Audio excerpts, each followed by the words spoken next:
Hi, I'm Jamie, and welcome to SciFi Vision. Hi, Karen. We're going to talk about the 6th episode of Severance tonight, Attila. I'm like, wait, what's it called? I had to think there for a second. Is that new intro music? Did you change the intro music? I did not. Apparently, Roger did. I was going to mention that. It's a little different there. I don't know what that's about, but somebody Nice changed after 10 years to have a different song. Yeah, it's only taking that long. Hi, Justin. Welcome. Well, everybody, thanks for coming. If you haven't, please make sure that you like the video and subscribe. It's appreciated. And check out the rest of our YouTube that has lots of live streams and interviews. And of course, our interview with Sydney Cole-Alexander, who plays Natalie, that was a little over a week ago now. I think that it went up. So that's still there to view. And don't forget, of course, to check scifivision.com for all our other updates. What's that? Jamie looks like okay, thank you. Yeah. Let me get my picture here ready. I for some reason, there's a couple of these pictures that seem to be out of order. So if something doesn't make sense when we're doing it, you'll have to tell me, but they should be in order. How did you just watch this episode earlier tonight or last night on the Discord? I watched it obviously like a few weeks ago, and then I watched it when we did the one watch party on Thursday, but I sort of watched it. I watched it again today more thoroughly and just got done watching it on our watch party. So yeah, I've seen it quite a few times. Hello. I need my glass. I know that font is supposed to be a little Cookie Fletcher, but my eyes are still out of whack. I need glasses to read the chat tonight. There we go. There's the picture finally. I couldn't figure out. Does that look way bigger than normal, or is it just me? It seems like it seems a little wide, but that's okay. Maybe it was just a wide shot. There, now it's not quite. I was thinking today, so I drove a long drive today, about 4 hours today, and I was thinking a little bit about Severance. And I sort of had 3 main buckets of feelings about this show this week. One, I felt like it was good, but not great. But I think maybe we're firmly in the middle of the season now. And we had sort of the, when you have a 10 episode season, maybe the first episode or two are sort of responding to the cliffhanger from last season. And then the end of the season will have some big developments. But in the middle chunk, you don't always have, you have more development than you have splashy moments, right? So maybe that's why I felt like it wasn't a blockbuster episode this week. Go ahead. No, I'm just going to agree with you. Yes. The short answer, yes, I agree with you. There's, a lot of, like you said, sorry, we're just doing great, aren't we? A lot of character development and not as much with huge jumps forward in the plot. Sorry, go ahead. Now you talk. My second major feeling, and anybody who's followed Sci-Fi Vision in the past won't be surprised to hear me say that, I'm not really interested in Mark and Helly as a romantic couple. I'm the least shippy person ever. I'm not really that interested in I'm not rooting for them. I don't care if they get together. I don't really care if Mark gets together back with his wife either. I'm just not, but I am interested in these relationships in the way they affect the group dynamic and the work environment and what's going on and how it will go forward. Right. And what's going to happen to the two sides of Mark being attracted to 2 different women. And that interests me, but I'm not oh my God, they finally kissed and had sex. Woo. Right. Yeah. I'm kind of I'm usually the shipper generally of the two of us. And I mean, I don't know that it needs it for this show. I don't know that it's the most important part, but I did actually enjoy kind of the awkwardness in this episode between the two of them.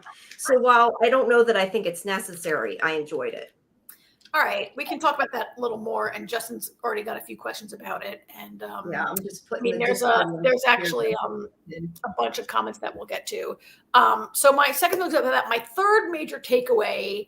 I was driving along and I was like, holy cow, Harmony, Mrs. Still not in it. Yeah, she's my favorite character from season 1. And here's another episode. This is 2 in a row, 3 in a row, at least 2 in a row that she hasn't been in. And I didn't even notice it until a full 24 hours later. I was like, Harmony wasn't in it. And not that I don't miss her, but I'm just loving Milchick. Milchick might be my new favorite character. I don't know what it says about me that Mrs. Cobell was my favorite last season. Milchick is becoming my favorite character this season. Not that I mean, he's an antagonist for sure, right? But they're two very interesting antagonists, both of them. They are. And Mark, I'm sorry, but I just think Mark is really boring. But, to be fair, he only knows 4 people. So, More gas, you mean? More so. More gas. Mark is kind of a jerk, too. Yeah. I miss Cobell. I do like Milchick. So, yeah, I feel like this season a lot, having seen the whole season, seeing it overall, a lot does go down and a lot happens. And I feel like they have appropriately stretched it out, that we're not going crazy. We don't feel like we've not gotten answers, but we're also getting kind of these moments in between that are more, like I said, the character development. And I think that there is payoff by the end of the season. But yeah, I miss Cobell too, but I am enjoying Milchick. I enjoy all the characters though, but yeah, I do like I was going to say, the other thing is I do like that we're getting to see more of Irving's outie too, because we really didn't know much about him. So we're seeing, not that we learned a whole bunch more, but we're seeing more of his outside life, I guess, a little bit, and getting to know him a bit better, where before it was always Mark. And I mean, not that we spent a lot of time with the other one's outies, but we came to know Helena because she was the outie in their world. And we came to know Dylan a little bit because of his family, I feel like. So we're learning a little bit more about Irving and kind of where he's at. And I want to know, though, more about what he was investigating. That's kind of where I'm at. I can't wait to talk about Dylan later, and I can't wait to talk a little bit about that list of employees a little bit later also. And I'm just going to, before we dive into our recap, I just want to hey, it's Michael also feels, the love stories aren't really for me. And this ep was very romantically driven. So to me, that scene felt like it was kind of long. I'm like, oh my God, they're taking so long. Just do it already. But then there was a lot of episode left. It wasn't really that long. Yeah, it wasn't that much of it. I guess more so than even the sex. I more enjoyed their interactions and kind of this awkward that they don't know how to act now. I enjoyed that. And I also appreciated how Helly is feeling, because she's trying to make it better, to take charge and make her own decisions. And I don't know. I enjoyed more that part, I guess, more so than saying the actual relationship, I guess, more of their dynamics because of the relationship, if that makes any sense. So kind of quasi ship. I don't know if that's the right way to put it, but I guess I have a few more thoughts, but maybe I'll hold them until we get to, when we come to that part, I guess. Okay. Maybe. I'm just going to star some stuff here. I was going to say, where do we want to start with? I mean, let's take it from I love going through an episode kind of in order. And that's how you have the photos queued up, are in order, not by topic, right? So we can. Right. No, they're in order. If I did them right, they should be in chronological order. Okay. I just wanted to put up James that Ragabi looks scared. I think Ragabi is still not sure how well this is going to go. I get the opinion that she's still flying by the seat of her pants and hoping very much it works, and not real sure about the outcome. Do you feel like that? Do you think she's really knows what she's doing? Yeah, I'm not sure how many times she's tried this, and it didn't go well with Pete. I think Petey didn't. And even when Mark brought that up a few episodes ago, she's like, "Well, I've fine-tuned it since Petey, right?" But I don't know how many patients she's had. She's definitely a mad scientist. And she's winging it for sure. I think it's a seat of your pants kind of thing also. I mean, she does basically brain surgery in Mark's basement without a sterile surgical field. It's a little, Yeah, I kept thinking about that as I was watching this, especially when Devin comes in. It's oh, they're just, doing brain surgery down there. It's all good. But it is television. Don't do this at home, kids.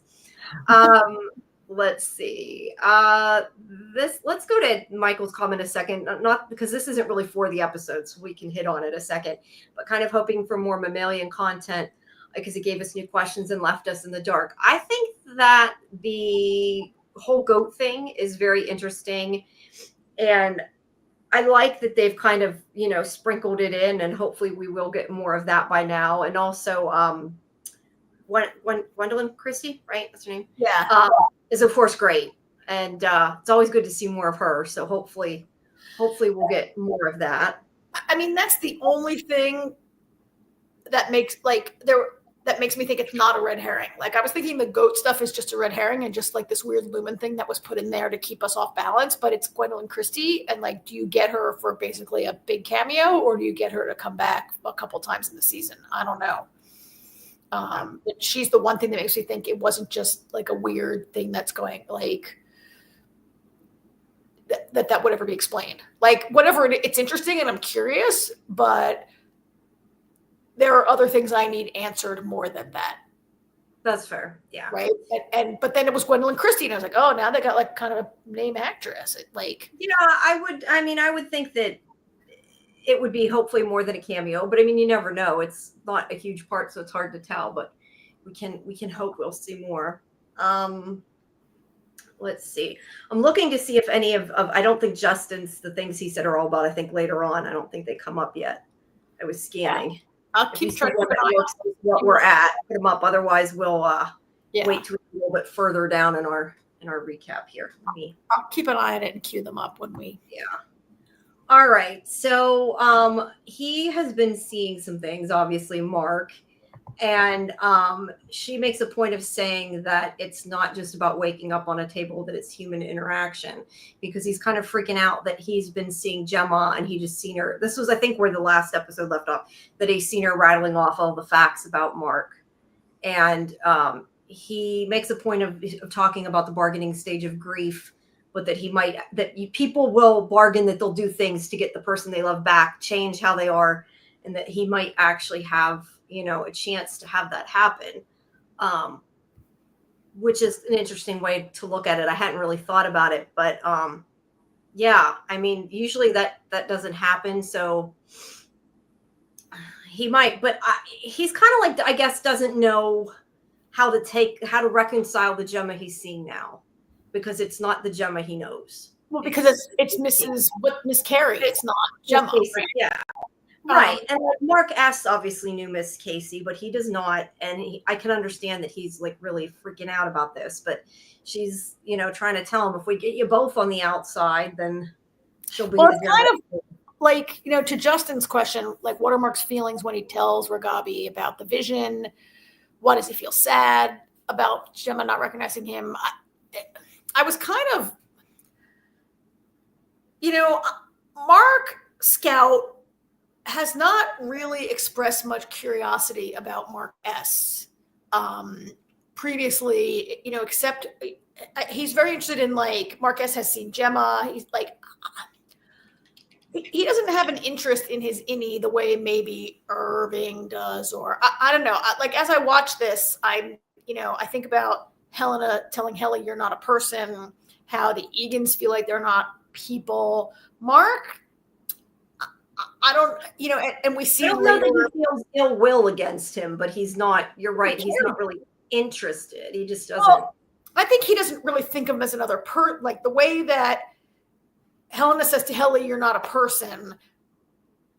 Mark Scout is one of the people who, and maybe Dylan also, really just see that as a part of their brain that's me, but that part of my brain is turned off for 8 hours a day. No concept or interest in thinking like, oh, what is that, a person who goes around and, like, I don't know. I'm not articulating this very well, but it's almost like Mark Scout feels like he goes to sleep for 8 hours and his body sleepwalks and does some stuff and then comes back and he can't remember it. Whereas some other people, like Irving, clearly has a sense that these are people inside there who have lives and whatever, right? Yeah, and that's a lot about that. I mean, that's what a lot of this episode is about. We talked about that a lot, though, about are they, individuals? Are they part of the whole? And I think that this episode is even if you take out the religious aspect of it, it deals a lot with that idea of how do you differentiate, like, are they complete? It also, when I say that, though, makes me wonder. I had that theory at a while ago about how is it possible that Gemma, like, maybe she's only partially there, like maybe she is only an innie or something. Yeah. And it does kind of make me, and I'm not saying that's the case or not the case, but it does make me wonder, like, if that was the case, is she still actually Gemma? Like, how do you, I guess, reconcile her as a person if they only have that version? And I think that's the big thing, is, are they still the same person? I mean, that's what the show is ultimately about. That, and about, we talk a lot about, slave labor and condemning your other half to that kind of thing. But I think you're going to the second part of Justin's question about why does Mark feel sad about his vision of Gemma not recognizing him. I feel like it's a little bit of nature versus nurture, and like everything Mark Scout went through in his life put him in the right position to meet Gemma and for them to be together. But like, this is a different version of, I mean, they're basically babies that just woke up like two years ago or 1 year ago or whatever, right? But they don't, like, Ms. Carey and Marquez don't have. Casey. You call her Carrie, Casey. Casey. Miss Casey and Mark S. don't have those life experiences that created Gemma and Mark Scout, right? And made them like right place, right time kind of thing. It's a little bit of like the sliding doors theory. Like, if you see that movie, that Gwyneth Paltrow movie, Sliding Doors, which is kind of about like different decisions you make in your life and different doors that you walk through, like, change your whole, it's the whole, I mean, we've seen that in Fringe. We've seen that in even like Loki, like the idea that different branches happen because you make different choices. I guess Mark feels sad that she doesn't recognize him, because I mean, I guess you think your one true love should always recognize you in any incarnation, like in any life that we had, very much like the Fringe theory that like Peter and Olivia were always attracted to each other in every alternate reality, right? Yeah. Or alternate timeline. And for Mark and Gemma, it's not really. Or at least we don't know if it is. We don't know, yeah. I guess he hopes it is, but it also kind of begs the question, which we can get to later, but it makes me wonder about that scene with him and Helena. Is there something there? Helena or Helly? Oh yes, that later scene where Helena. When they're in the. That really changed the way I think about that character. Yeah, it kind of made me see a little bit of a spark between the two of them. I mean, maybe, who knows? Maybe I thought the opposite. I thought you did? Yep. So I guess I seen it more from her point of view. He was just a little confused, but it just makes me think about it and wonder, like, what does create that? Because you're talking about that. Like, is it really something that's inherently there? If he's in love with Helly as his innie and he's in love with Gemma as his outie, like, does one of them mean more? Does one of them take precedence because he's one person? Like, how do you? I can't wait what I'm saying. Like, I can't wait. Let's go. Yeah, when we get a little bit close of that, the back of my head first. Oh, is this the? Michael said you can see the back of your head. Were you an extra in this? I know you were saying about going to the other set of something. I forget what we were talking about. Yeah. But that's really cool if that's what you mean. Okay, you have to change your avatar next week to the back of your head so we know how. Right. Put a picture in the back of your head. That would be awesome. All right. So there's the blue fish tank again. So then we go to this scene in the office. And again, we have a complete reflection. I love the way that they shot that because it really makes you see, like, it's almost like two complete versions. I feel like I'm talking and I feel like what I'm saying doesn't sound the same coming out of my mouth as it does in my head. I have such a bad headache. So if what I say sounds stupid. I mean, you're always good at showing us these kind of the symmetry that they shoot, and I kind of like this because it's not perfectly symmetrical. It's off kilter on the like the reflection is like a little skewed, right? That's why it almost looks like you're looking at two groups of people in this instance. I keep wanting to, like, see one of the reflections be a little bit different.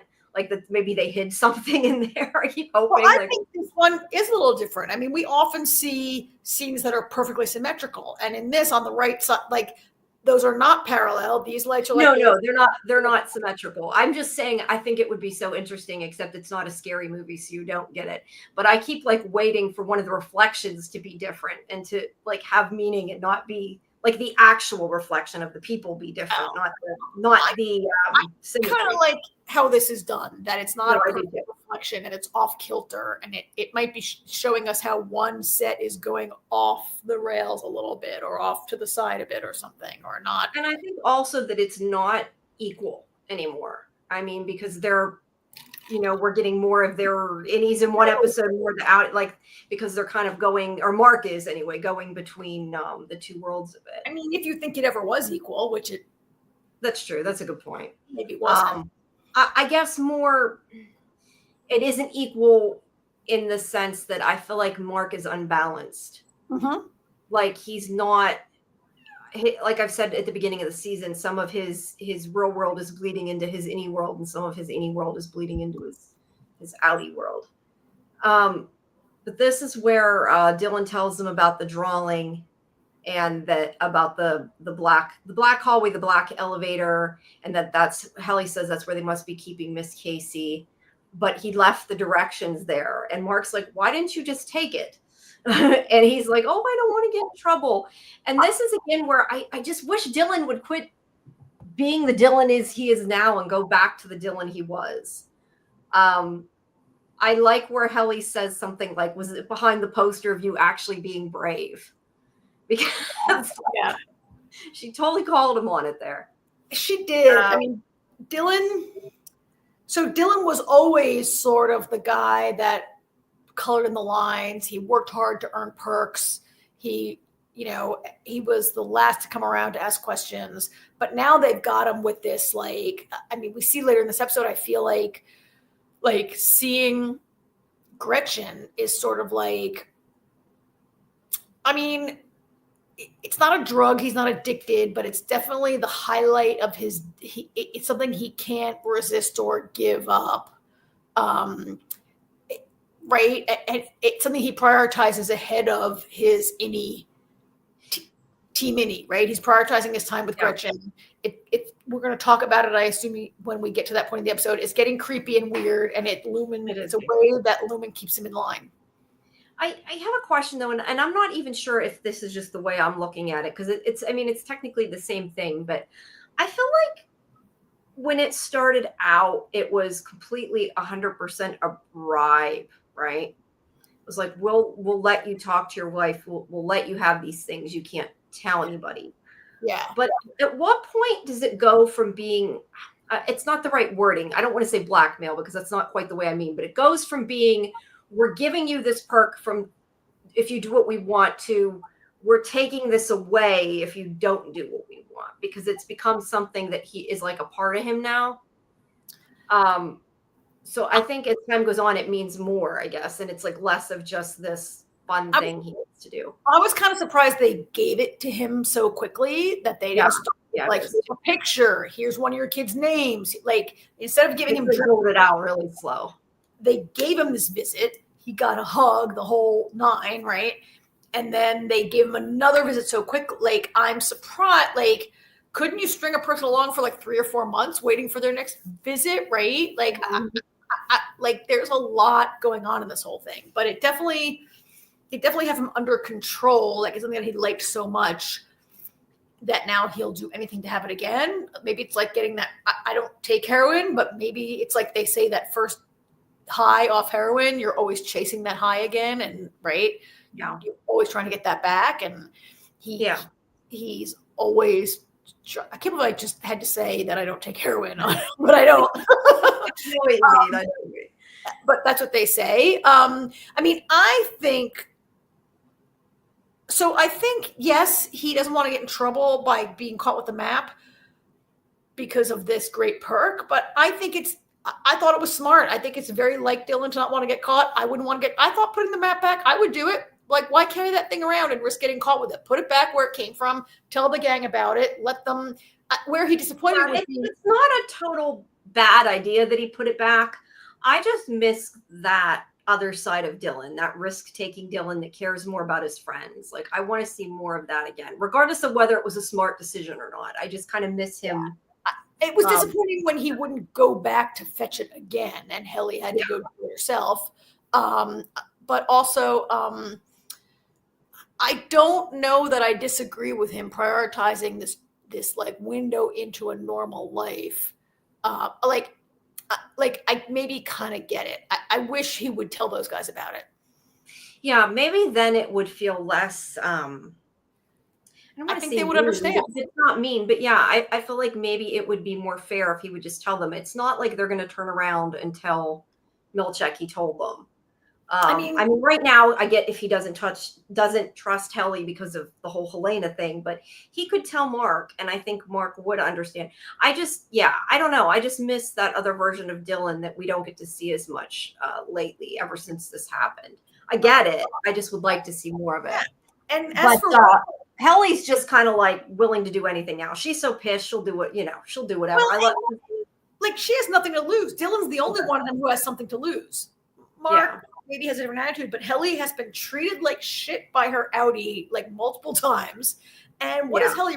What are they going to do if Helly gets in trouble? Helly is Helena. She cannot really do a whole lot. Yeah. There's no real consequences for her, right? They're not going to kill her. I mean, they might deactivate her. They might retire her. But like Helly, yes, she's very pissed and she doesn't have a lot to lose. I just noticed Michael's icon changed. Did you totally put it at the back of your head? Why did it change? I just got to see. Is that the back? It is the back of a head. Shut up, boy. I love that, Michael. That's awesome. I feel like Dylan is losing his humor. Oh, no, is that the picture from the diner? Yeah, I'm guessing that's from the diner. That's awesome, Michael. But yeah, I mean, Dylan's still, I think the comedic relief, but some of the things are a little more serious right now. But I was going to say, I do love Helly's line, what she says here. I lost it. Where she says that did everyone sever their balls in the elevator? So that was great. You just got quiet. What happened? You there? Did you freeze? We lost her again. Karen has some Wi-Fi issues, so we might lose her. But I'll put up Doug's comment here while we're waiting. Milchek keeps threatening to take away his special privileges. I think he's in a tough spot to decide. And that's why I said, yeah, I get it. I miss that version of Dylan that is willing to do whatever it takes for his friends. And I feel like it's still there. It's just we need to get it back. Back, Karen. Sorry. I wondered if he disappeared. It's just it was weird. I said that line about that. Because I said Helly said that what'd you do? Sever your balls in the elevator? And then just got real quiet. Like I have bad internet in New Jersey. This never happens when I'm at home in Baltimore, but when I'm in Jersey, I get bad internet. So. That's okay. But anyway, I was just putting up Doug's comment there. Yeah. So let's see. So Mark says he's starving is the other comment. And not that that's super relevant, but for whatever reason, the reintegration seems to be making Mark hungry all the time. Sorry, guys. I'm so bad at knowing when to flip the photos because I don't remember which photos I've taken. That's okay. Reflection. But there's the fridge. Now he starts flipping, whatever you want to call it. He sees, both versions of the fridge because there's food, disgusting medicine along with if this is his fridge. Like I know he's like a bachelor, but right now because he's a widow. He's not per se a bachelor, but I just mean like he needs to get some food in his fridge. Why does he have like peas and I'm not sure what else? Well, I mean, aren't those little vials like stuff that Ragabi wants him to take for his reintegration, right? Isn't that some sort of like health food, or do you think that's right? I just think it's funny because he's complaining he's hungry and like he has in his fridge at home peas, beer, and his medicine. Like he really needs to go shopping. And then it flashes back to the Lumen approved refrigerator or whatever. And Michael says, I love the moments where it glitches between his innies and outies life.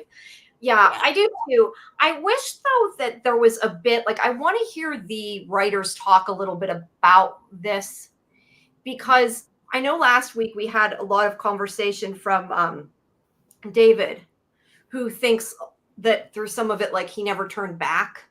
And we've kind of gotten in this discussion, and a lot of people seem to feel differently about it. And I said before, I think that he's sort of, I don't know, straddling both. Like he keeps seeing flashes of both. I don't know that he's completely switching from one to the other. It's just sort of like that, a glitch. And it's really hard to tell, because I know, to me, that last episode, especially the conversation in the elevator with Milchek, was a little confusing, and they're changing up the audio. So it's making me even more confused. Like I would just like to hear an explanation, I guess, from the writers of exactly what it is that is happening. Really? Because in this episode, I got the opinion that in this episode, it wasn't even that he was flipping, it's that he was remembering it.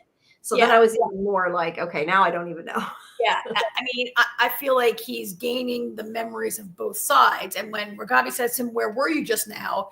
It's not like literally he went to a different place. He was having a memory fully enmeshed in the memory of being inside the severed floor at some point. Like his brain is bringing both sets of memories together, I think. Right. But I do think in previous episodes, he's maybe switched over a little bit.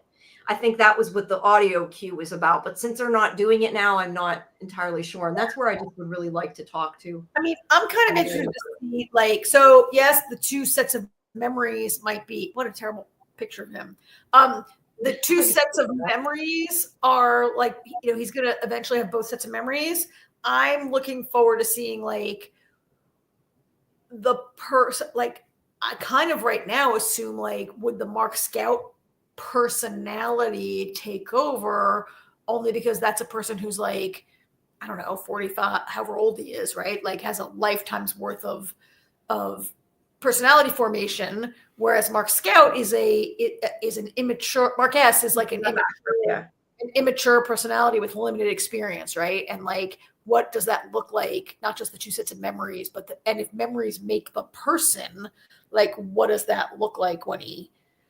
And I guess that goes back to our discussion. What I've said before is like, what makes you that identity? What makes you that person? Like, is it a sum of all your memories? Is it your personality? Is it nature? Is it nurture? Is it somewhere a mix between all of them? Yeah. I mean, I would assume, and I don't know, this is just my own guess, is that like, we know they're trying to reintegrate them. At some point, I would think that they're going to have to live together or, mesh in one person. And I don't know what that looks like. I'm curious to see what that looks like, because they are so different. Is somebody, I thought somebody was messaging me. Somebody new joined our server. Hopefully they'll jump over here if they're not watching, but maybe they're watching. We don't know. Again, I love how, and I'm not sure, I have to look to see who directed this episode. Let's see. I noticed the name and it was not a director I'm familiar with. And I'm sorry, I can't remember. No, that's okay. That's why I look it up, because I want to at least give him credit here while we're talking about it. While you look it up, can I tell you guys? Uta Brieswitz, and I'm probably butchering the name. I apologize. I just wanted to bring it up because I love how this scene, like it's funny to me that his living room is arranged like their little break room thing going on here. Well, he does sit in like a low couch like that. I love that. Can I tell you how much I love that armchair and want that to be in my living room? The couch, yeah. The chair on the right. I really the chair on the right, that chair. And I think I'm going to look up. I pretty much had that couch in college, and I might have to show a picture of it next week because I had that couch in the 80s. Well, hopefully you didn't have a fax machine in the middle of or a copier in the middle of your living room, but that was invented when I was in college. That's a good point. That's a good point. But yeah. But I love how they did the juxtaposition. I think I did get both. Oh, it's the exact same. It's all furniture. And you're seeing pieces of both at once, because obviously, like I said, that printer, copier, whatever you want to call it, isn't going to be in his living room, and the fish tank isn't going to be in the office. But I just love the way that they did that. This is his merge. Yeah, it's and they also use the lighting to do it too, because one is definitely. Can you go back again? Yeah. More like an I'm not describing the light well. I'm trying to think how to describe it, but like overall light as opposed to like a more harsh light. And those windows in his apartment, if you advance it, they remind me of the cube panels a little bit. Yeah, they do. But you know what also is interesting? Right now, his fish tank is all blue. Yeah. So I'm not sure what that means in this sense, because usually we see his fish tank red and blue. And this is where I talk about like one side bleeding over. I mean, is this saying that right now his innie side is more prevalent, I guess, would be. I mean, I don't know that that's what they mean, but that would be my guess of what they mean, because they don't show the red. It's too far away to even see the fish, but there you can see the fish. Yeah. It also makes me think, and I never thought to even look it up, but it makes me think of one fish, two fish, red fish, blue fish. Remember that? Yes. Long time ago. So now he is in his kitchen. Yeah. The other question I have written down here when I first watched this, I put, I hope he doesn't tell them. And I wanted to know your opinion. Do you think that he should tell now, I don't know, because right now any Mark doesn't know what's going on, but if any Mark realizes what's going on, do you think he should tell them? I was just kind of thinking about like, because I wrote when I watched it, I thought not, clearly by my note, but I was thinking about it today and thinking, would it benefit them to know that something's going on? Would it make it worse? Would it make them not trust him? The whole Helena thing. I don't know. What do you think about that? I mean, so I don't know if he would say anything, because Mark S is not aware of reintegration as a thing, right? But I guess I'm saying, if he became aware, do you think that it would be beneficial? Just playing devil's advocate, if he would. Okay, Fletcher says he shouldn't tell because Lumen's always hearing. That's true too.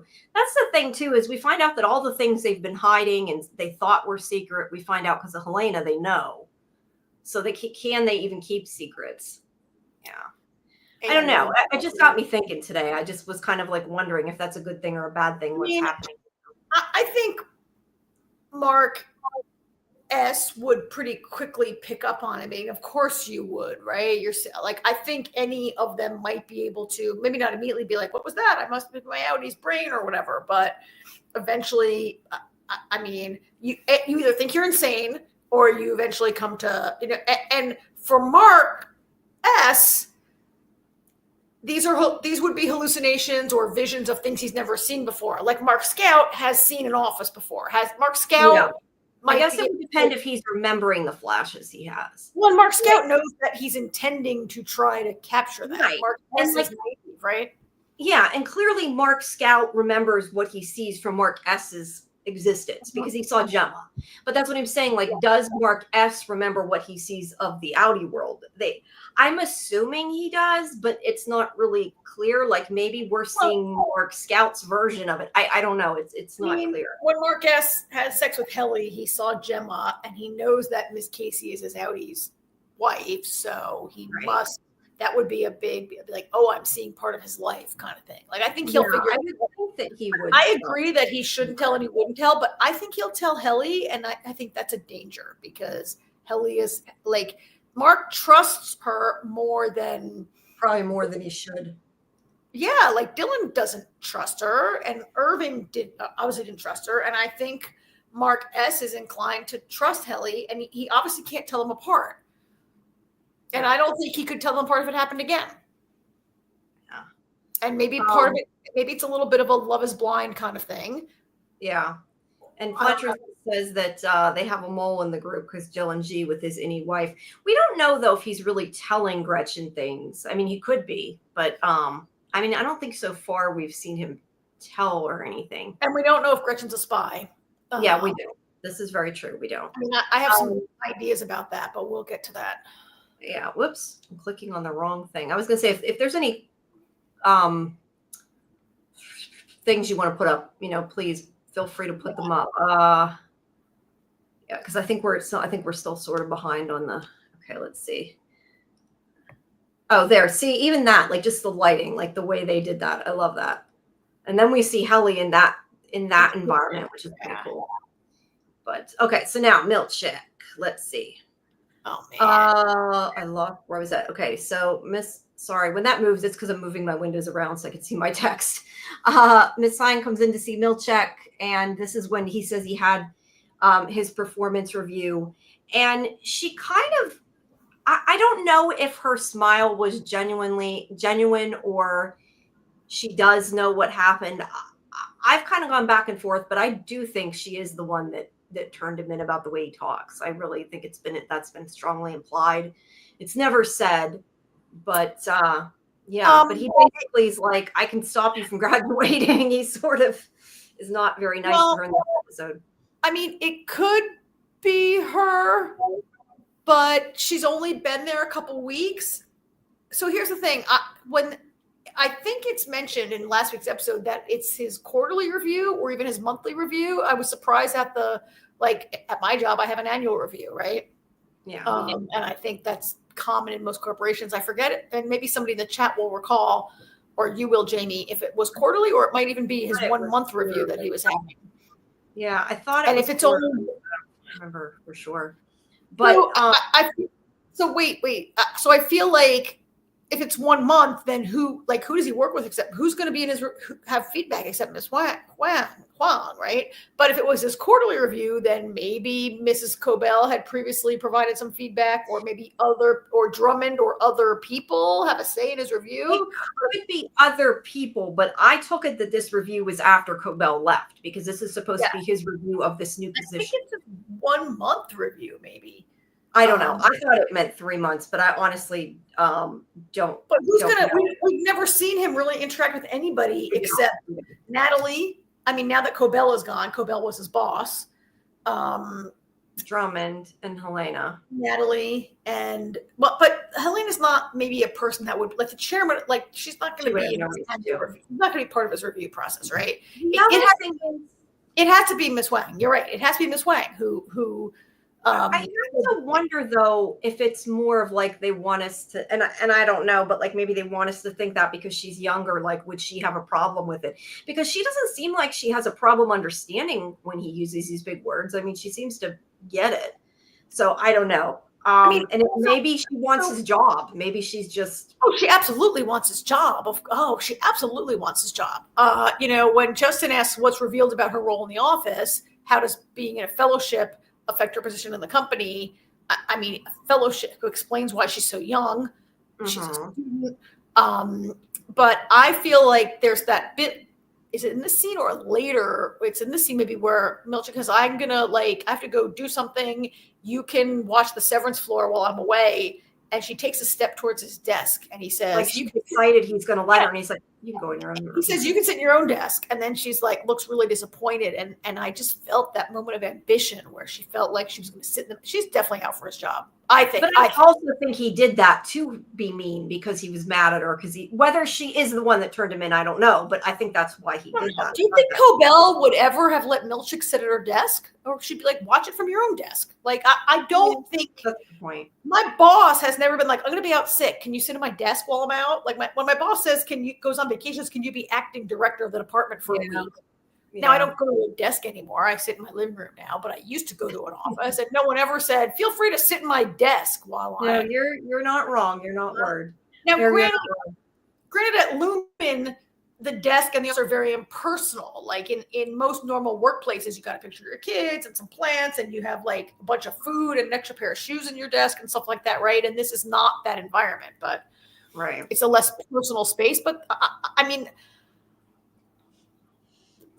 And I need to shut up because you can't apply normal office situations to what's going on at Lumen, right? But to circle back, I definitely thought I saw that moment of ambition where she thought she was going to sit in his desk, and he's like, go to your own desk. She's after his job. And she probably ratted him out, although up until the OTC, up until the innies went out, they were being videotaped and recorded all the time. And I think part of Milchick's review could be the powers that be watching the video and being like, why do you use so many big words all the time? Yeah, maybe they don't understand the words. Who knows? I think that my iPad auto-corrected this.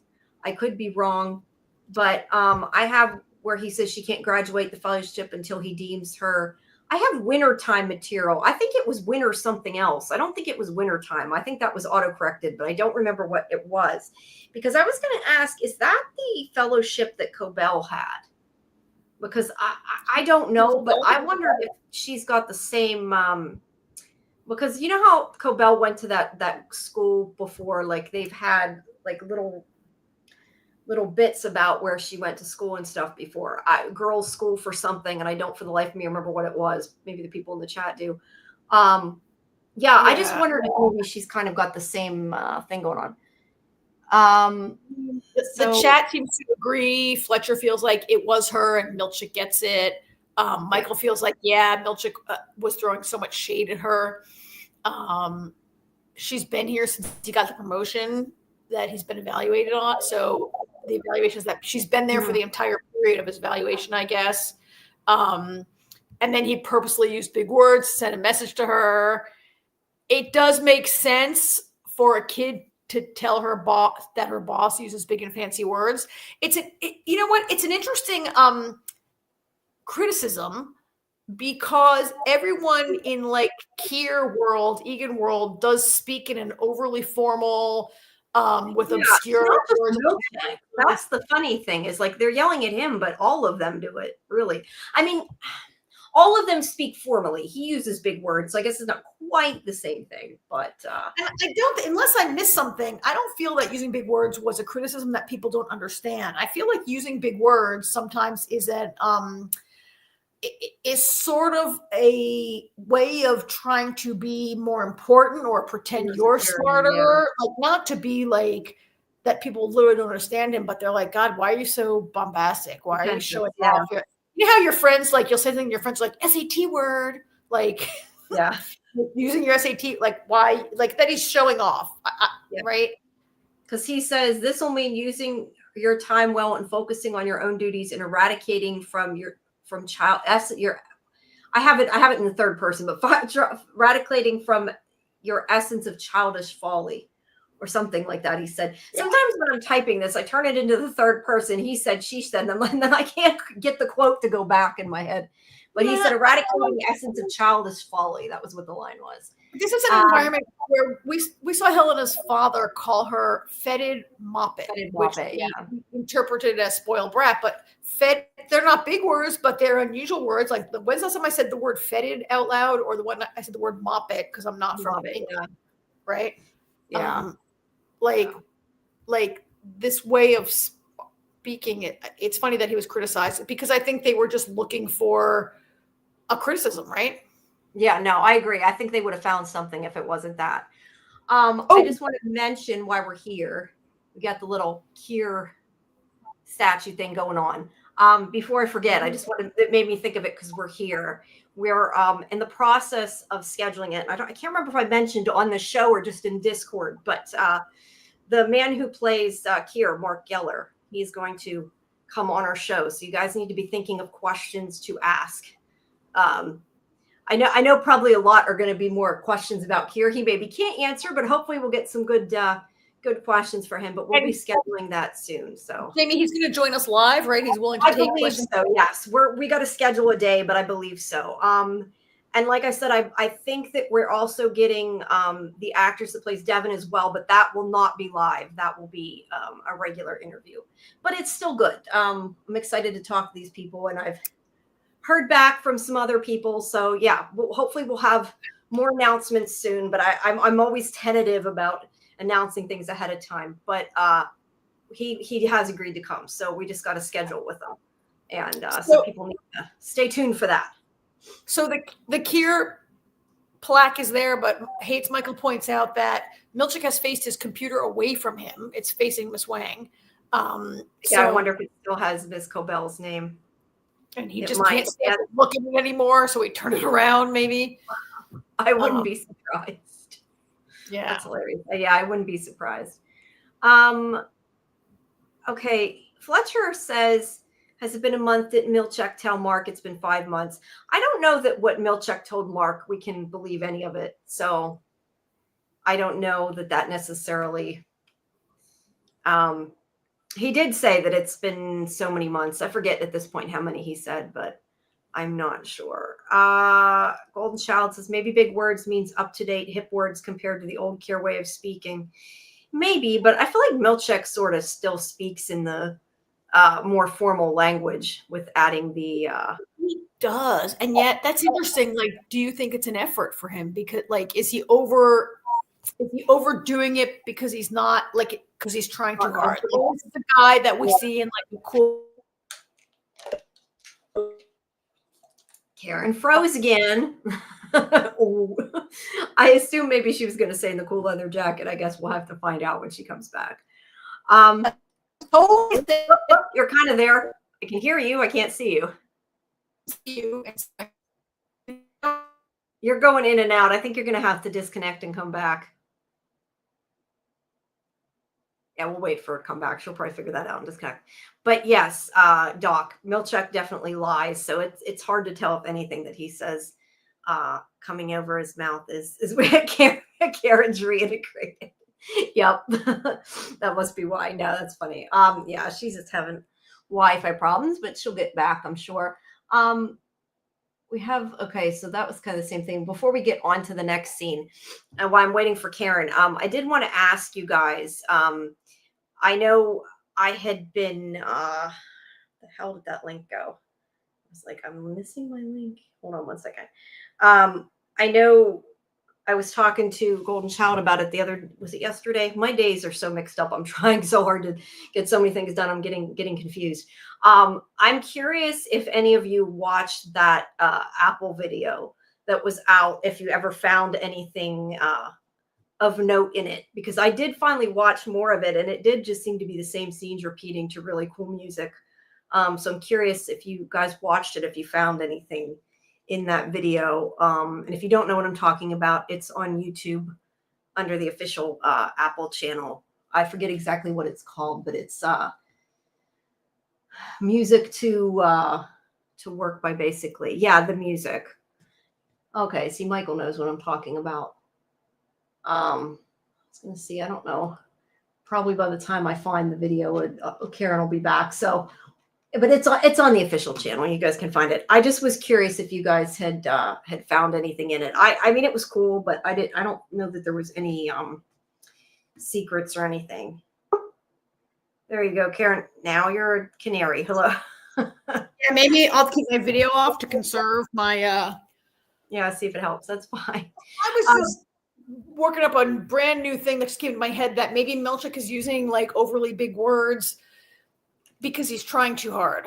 Like maybe he's not the best Kier speaker, right? And could he even be not a full believer or not have raised in the cult the way Harmony was? And he's like trying hard to speak that way.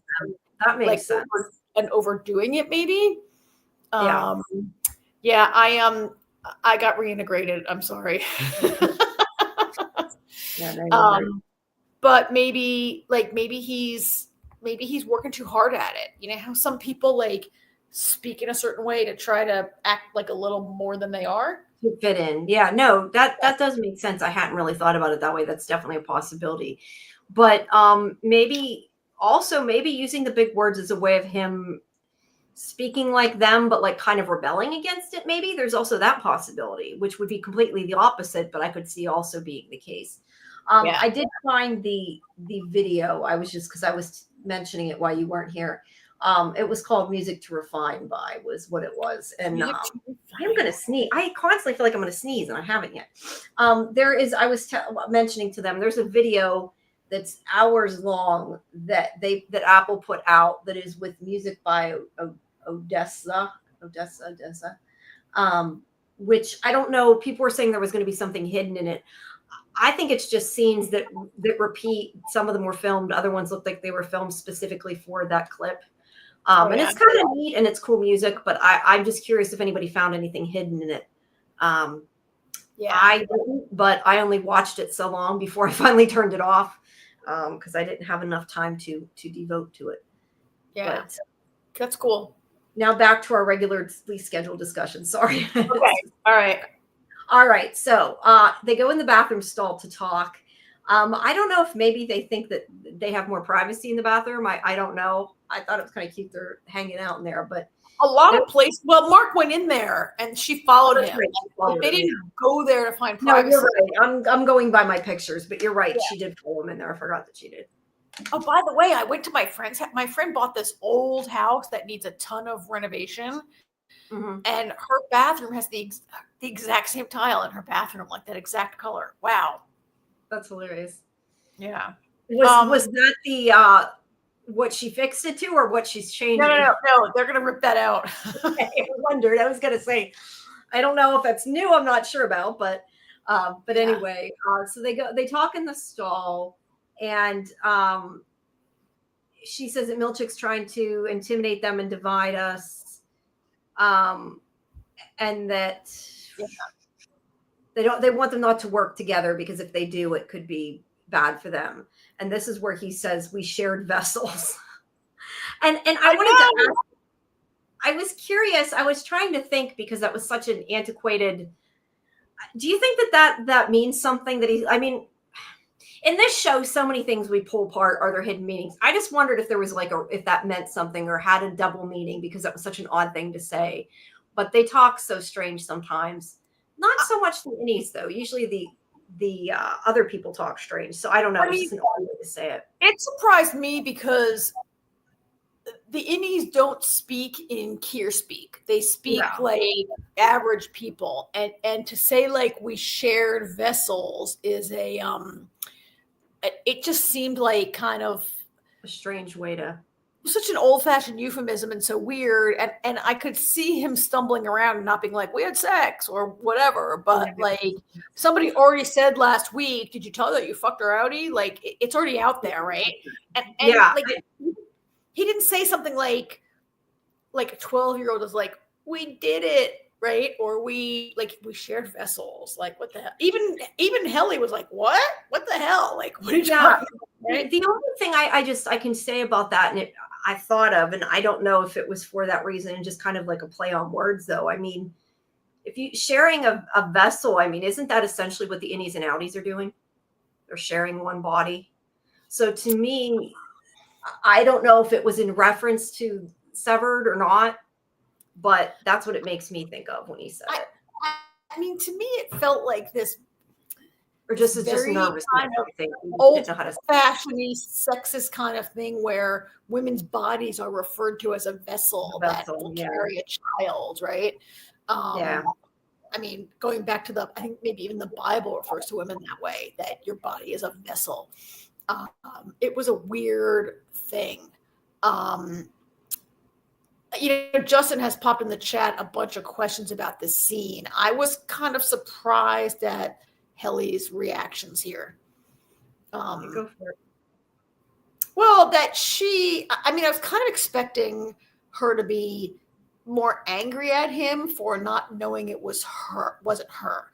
And I think we've talked about this before, that it's a thing we've seen on a lot of shows where a guy sleeps with the wrong twin. And first it's like, a guy gets drugged. How did you not know it was me? And Helly pretty quickly is like, well, you didn't know. Like, how could you know? You didn't know that. Like, you thought it was me. She's not really mad at him for not knowing it was her, but she's mad that she's mad at Helena more than she's mad at him. Well, she's mad that Helena got that experience and she didn't. And I mean, presumably Helena, she did call her, I always call her Helena, but she did call herself Helena. They said Helena. I just keep saying Helena for whatever reason, because I'm used to saying that. But she's mad that like Helena took that away from her. Like it's the first time, like they've never had sex. She's only been alive for like 2 months, right? And she's mad that like Helena took that. She's like, Helena used my body for that. Like, I felt like Helly really asserted like ownership and authority of their shared physical body. And like, how dare she like take that experience from me? I was surprised. I mean, I was pleased that I'm pleased that it wasn't the same old thing we've seen on tons of like twin swap shows, right? Yeah, I like that she's, saying that she's doing what she wants. You said Justin had comments about the scene, but I didn't know which one it was. I tried to find it on the. Justin, what happens when Mark confesses to Helly about having sex with Helena during the Ortbo? How does he feel about having sex with Helena, believing it was her? I think he's contrite, but not fully contrite. I mean, he still had sex for the first time of his life, and he really believed it was her. So I think it's funny though. At first, she thinks that he means he slept with Miss Casey, and she doesn't seem to be that upset about that part. That's what's funny. Yeah. And no, he's like, no, in your tent. And he just says, she tricked both of us. And she says it's probably another tactic, something to drive a wedge between us. And and I think she's like, "Ooh, Mark and I had sex. Mark wanted to have sex with me. We had sex. Mark initiated sex, right?" Like she's kind of like I don't know. She's not happy about it, but it's not a wholly bad piece of information to her, maybe, right? Like she's not mad at Mark. She's like, "Oh, Mark wanted to have sex with me. We had sex. Let's, she mostly is like, why did she get to create that memory and why did I not get to create that memory, right?" Yeah, and she wants to create her own version of it, which I appreciate. I mean, she's like, I'm going to do it again and it's going to be mine, not hers. And I do hope, though, as much as they can use their bodies, I do hope that they give Innie's no to use birth control. We've had this conversation before, I know, because a lot of people think she's going to be pregnant. I sure hope not. No, that is not a storyline I can get behind. But I was thinking about that and thinking, I hope they at least know to use birth control. Well, I'm sure there's no birth control lying around the severed floor. I don't know. I mean, and you don't know what either of them are, what she's doing in her house. It's always the woman's responsibility, right? Helena Egan is taking a calculated position here, and given that she does not believe that Innie's people, I think that she would take a precaution to not get pregnant by someone she considers not a person. Control. Yeah, I don't know. I feel like if somebody took over my body for half of my life, I would automatically be on birth control. You don't want. Well, yeah, that happened. I don't know about that, but anyway, she wants to go for a walk because she's upset, which is totally understandable. And she took off her shoes. Yeah, I don't know if that was there a point to that other than the wardrobe isn't her choice. I didn't know if there was supposed to be a point to that or it just was. Yeah, I don't know.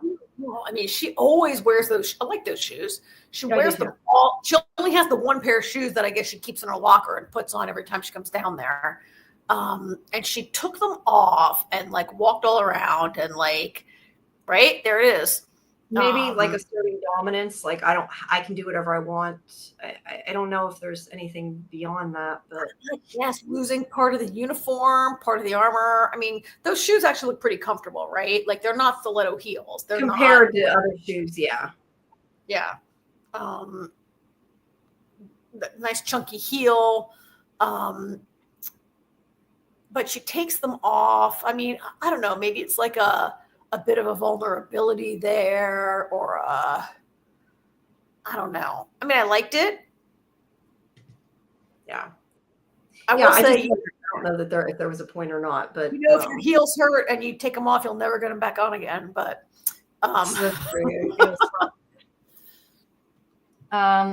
let's see. So yeah, but she's walking down, and meanwhile, Mark's thinking about her. She's thinking about Mark, and then meanwhile, Milchek is looking at paper clips. Oh, I love this scene. He's basically being forced to this is his punishment, I guess. It's doing how I took it. Yeah. I guess he's taking every 2 pages and clipping them and putting them in a big pile. It felt to me how we've talked a lot. We didn't talk in season 1 because we didn't do this, but in season 1, there was a lot of discussion around, is the work meaningful on the severed floor? Are they doing anything meaningful? Is it just repetitive, busy work? And this part is definitely not meaningful, other than to punish them and make them reuse paper clips. Well, but we're talking. I mean, the work that Mark and Helly and Irving, what they were doing, is any of it meaningful? Is it just repetitive stupidity? But now Milchek is made to do a really kind of meaningless, repetitive task, right? And I felt is it part of his punishment, making his work like that of the people he supervises, busting him back down? I don't know. I mean, it is if anybody's ever had a mind-numbing office job where you do shit like this. When I was an intern, before we were able to send an email blast, I used to have to fold and seal like 1,000 envelopes to like with press releases to send out to people, right? That would Be suck.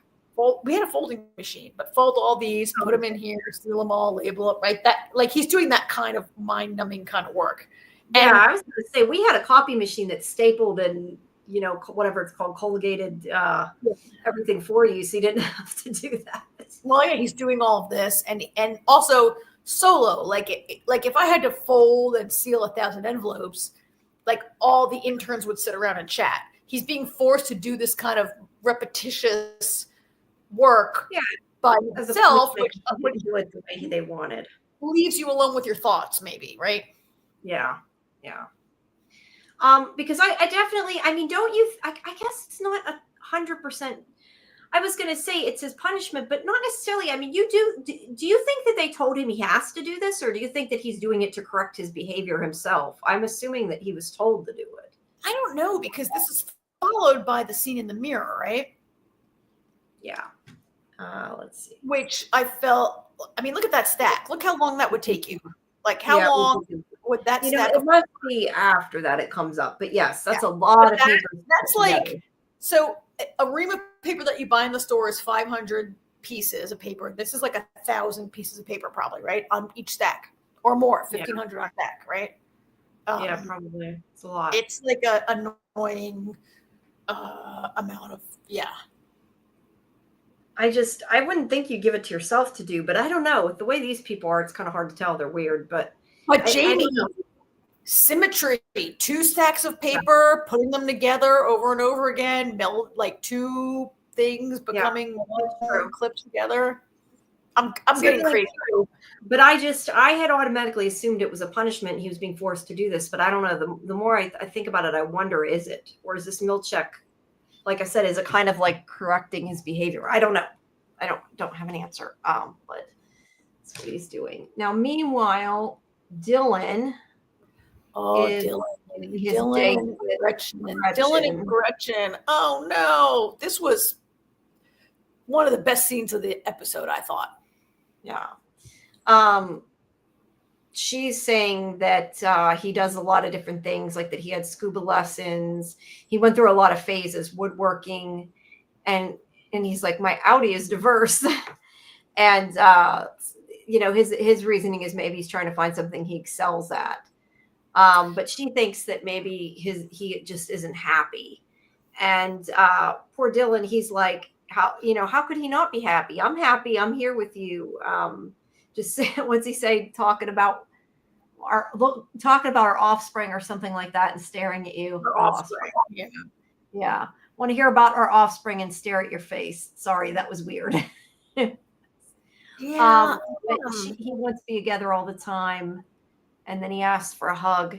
Yeah. I feel bad for Gretchen, because clearly Gretchen's not happy.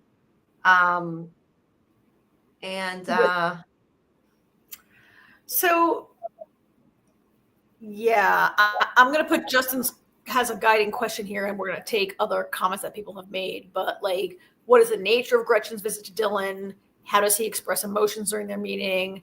Feelings? And why does she? So later in the episode, she lies. Maybe we'll take that later. But I felt like when she's talking about all the things Dylan has tried and discarded, and Dylan says, "Oh, I'm looking for something I excel at." I mean, I think what we've seen about Dylan and what we've seen of his Audi is that he's a guy that like never finishes anything. Like he takes a couple scuba lessons, but he never goes in the ocean. Only in a pool, never in the ocean. And he tries this and he tries that. He hasn't ever succeeded at a job on the outside, which is why Severance is good for him. I feel like Dylan G is obviously putting a positive spin on it, but I think Gretchen is a little bit like, oh, I gotta work the night shift as a security guard because my husband can't ever like finish anything or do anything, or not that he's a bad guy or not a nice guy. He appears to be, he takes his turn watching the kids. He's not a bad guy, but he's clearly not able to hold down a job, right? The sliding door factory job interview. And I mean, I kind of think seeing this version of her husband who has a job that he loves and he's really good at and has a positive outlook on everything. I mean, so where this is going, I think she kind of likes Dylan G. Not that she likes him better than her husband, but she's seeing a different side of who her husband could be. Could be, or she sees more the him she saw when she first met him too. Was my other thought. Like that's the one she fell in love with. Yep. And when she lies about it, Doc's saying true that Gretchen's falling for any Dylan and feels like she's cheating on Allie Dylan. I do think that's why she lies about it. I know we're not yet, but we'll forget to go back. So yeah, she is falling for any Dylan, and I think she's falling for him, and I think Jamie, like, there's a part like she's falling for him again, or she's falling for the guy she used to know. I think you're right. Like, this is the guy she fell in love with like 10, 15 years ago. Before work and everything else got in the way, right? Yeah. Like, she's seeing, we've talked about if the any, like, you know, you have referred to the any as like the inner self or the best part of them or whatever. And I haven't always agreed with you, but I think in this case, like, we might be seeing that, like, the core of Dylan that she loved is there. Yeah. That's why I just said I think sometimes it's the whole nature versus nurture thing. Like, it's maybe inherently the same person, but the person who hasn't been jaded by life is kind of the way I look at it. I mean, I think on the other side, Dylan G to be the same person, but they're different because they haven't had that life. I mean, on the other side, for Dylan G, like, being like, you know, he's so intrigued and interested. And is he in love with Gretchen yet? Or he knows that he's in love with her on the outside. But I try to remember that Dylan G has met a total of 4 women in his entire life. That includes Helly, Miss Huang, Dottie from like the art department, and Gretchen, right? Like, he, like, no, technically. Yeah, and I try to remember that about Mark and Helly, that, like, or Helly and Mark. I mean, any Helly only knows 3 people, right? She only knows 4 men. Irving is gay. Dylan is married. Milchick is the boss, and Mark is like really the only eligible man she's ever met. Not that they can't be legitimately attracted to each other and have a connection. I'm just saying that her pool is quite small. Yeah. Her experience of personalities of all types of people is very small. Yeah, no, that is true. So he asked her for a hug. Creepy. Yeah, well, he likes her. So Mark is thinking about Helly while Helly's thinking about Mark, and in between they show them, and then I must be in a later picture, they kiss eventually, but here's Helly. She's upset with good reason. And where did it go? Oh, All City had said earlier that those are her Audi shoes. So yeah, maybe she wants her own shoes. I don't know. Oh, yeah. Golden Child says the innies are how we would all act if we didn't have to worry about paying any type of bills living as adults. That's what I look at too. But yeah, I mean, it's a different. I look at it as different versions, but still kind of the same person. I think the innie has the potential to be who the Audi is, but it hasn't become that person, I guess, yet. It's kind of the way I look at it. Yeah. But she's trying to figure out what to do. And then the two of them, because it kind of shows that I think it's supposed to be both of them remembering this happening, was how I took it. Yeah. And they remember kissing each other. And then that's when it flips to Dylan and Gretchen kissing each other, which is, yeah, I don't know how to feel about that. I mean, I get it for Dylan, but for her, I mean, is she cheating on him? Not exactly, but I get why she feels guilty. I don't know. How do you feel about that? I'm not sure how to feel about it. Well, so I think it a little bit mirrors Mark and Helly, where Mark initiated making out and then having sex with, he thought it was Helly, right? But Gretchen knows it's not Dylan, right? It's a different, like, Mark didn't know and Gretchen knows, right? Like, Gretchen is, so in this situation, Gretchen is the Helena character, kind of, although they both know in this scene. Yeah, right? they're both aware. So there's no consent issues in this case, other than the real Dylan doesn't know it. So Yeah. I guess there kind of is in that sense, but I mean, so it's not exactly, but is it a little bit like if your partner was like totally drunk and you had sex and they couldn't remember it?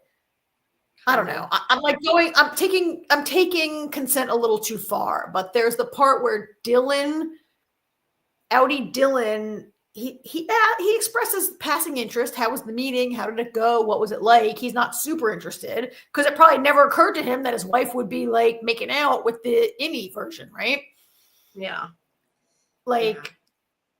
So these two are informed. I don't know why I feel like it's different. Like there's an outie and an innie, and Mark and Helena were an outie and an innie, but he didn't know. He thought it was two innies, right? Yeah. He didn't know who he really was with. And at least these two know who they're really kissing. And it's just kissing, right? Like how far would she take this before she felt she was cheating on Dylan? I don't know. That's her own. Yeah. And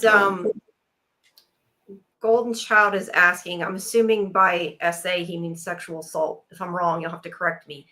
But I would say that I wouldn't consider it the same, because he's aware who she is. At the moment, the people who are involved in it are both aware who the other person is. And they're both consenting to it. Now, the real Dylan, maybe not. But the real Dylan isn't part of this right now. So, yeah. I don't know that I would say Helena's sexual. Like, some people think, hello? Yeah. Can you hear me? Oh, yeah. So I don't know that I want to parse what is sexual assault, but people who say that Helena sexually assaulted Mark, I mean, Mark S. gave consent, right? Mark S. was into it. Like the two personalities who were present were into it. She tricked him, she deceived him for sure. She absolutely deceived him, right? That's where I don't know how, this is where it really depends, is the innie a separate person? Because I don't know. I mean, we talked before about like in Lifetime movies, like twins and that. I mean, if you had somebody having sex with their spouse's twin and they were unaware of it, then I would say that's sexual assault because they agreed to it, but you can't give informed consent if you don't know who that person is. Yeah. It's not exactly the same thing because it's in one body. But it's like you had sex with my body. There's a lot to unpack. It's hard to really I didn't know. Yeah. Like if you had sex with my body and I didn't know it because I was a different personality manifested, or I was on drugs, or I was drunk, or I was unconscious. Like, would you say that Mark Scout is unconscious when Mark S controls the body? And is that what people mean when they say it was an assault? I don't know. There's so many definitions. They mean toward Mark S. But yes, you could technically say that she assaulted Mark Scout too, because Mark Scout did not want to have sex with her. He wanted to, he is still in love with his wife. He's married to Gemma. Yeah. Yeah. He would be very, he might be a lot going on there that it's just, he might be really feel violated when he finds out, right? I feel like if the real Dylan fell out, would he feel violated? And granted, they're kissing, at least that's not quite as to the extent what happened with Helena and Mark. But yeah, I don't know. There's so much going on there. It really is just hard to say because you can't, I don't know. They can't really consent if they're unaware of what's happening or unaware of the person they're with. I feel like this is a little bit less bad because at least the two people involved are both aware of who they're kissing. Of who the other is. Before. But if that doesn't mean that what she's doing is okay to the real Dylan, whether he's her husband or not. I mean, we know that, a spouse can still sexually assault their spouse. But I don't know. But the two people in this shot at least know who the other is. They both have information that Mark Scout didn't have, like at the time that when that happened. Mark Scout was uninformed of who he was really going to be with. I don't know. Like, this is a really good question, Golden Child. And I think we might see more about this as this evolves. And this is kind of why I say, like, I don't really care about, I'm not interested in Mark and Helly as a couple. I'm interested in Mark and Helly as like how this discussion evolves and what this is going to mean for them going forward. And I was almost a little like it gets resolved really quickly. Like Helly's upset, but she comes to terms with it, and we see the next scene between them where they, yeah, that's how she comes through. She takes charge of it and decides that she's going to control it. And I like that. Like, that's the way that she moved on. It's like, no, she took something from me. And I don't want, because Mark even says to her, and I don't think we're to this point yet, but he says, do you want me to describe what happened? And she's like, no, that was her memory. I want my own. That was so memory. creepy. Wasn't that so creepy? I'm like, wait, do you really want to like just explain to her blow by blow? I thought of that, but I'm not sure he meant it. And then I unzipped my pants, and then I gave it to her. What was he gonna? I don't think he meant it in that way. I think he was just like, do you want to know what happened? Like, would it make you feel more comfortable if you know what actually happened? Like we were at the campfire and we were joking and giggling. Yeah, I don't think he meant like he was going to tell her all the sexual moves that he did. But I see what you're saying. It does sound a little creepy, but I like that the way she, like I said, she takes charge and she's kind of like, that wasn't fair. She took it from me. I'm taking my power back. So I did appreciate that. Yeah, I mean, there's a lot of opinions going on here, and they're all valid. If anything, Helly was assaulted. She didn't have a say in whether or not her body was involved. Yes, right? Like ideally, both Helly and Helena would be like, yes, we both agree to have sex with this person. I guess right. Be the ideal. And that goes back to, you have to question what makes you a person. And I keep saying this because you could even think of this the other way too. I mean, do we think Helly assaulted Helena by having sex with Mark this time? I mean, technically it's the same thing. Helena didn't agree to it this time, but we're looking at Helly as the good guy in the situation. I mean, she's doing it back to her, but I mean, she's technically doing the same thing. There's just a lot. It's hard to really say what's okay, what's not okay. And Doc Kaiju is right. It's sexual assault, maybe not legally or whatever, but emotionally and mentally, it certainly is, right? Yeah. And Doc thinks like what Helena did was sexual assault. Gretchen, no. And I guess that goes back to the part where at least the two people involved were honestly knew who the other one was, that they were. Yeah. And I think that's the big difference. Like, it doesn't make it okay that she's doing it to her husband per se, but it's not as bad as what Helena did, or at least I don't look at it that way. I don't know. I mean, I'm not Helly, I'm not Helena, so it's not really. Yeah.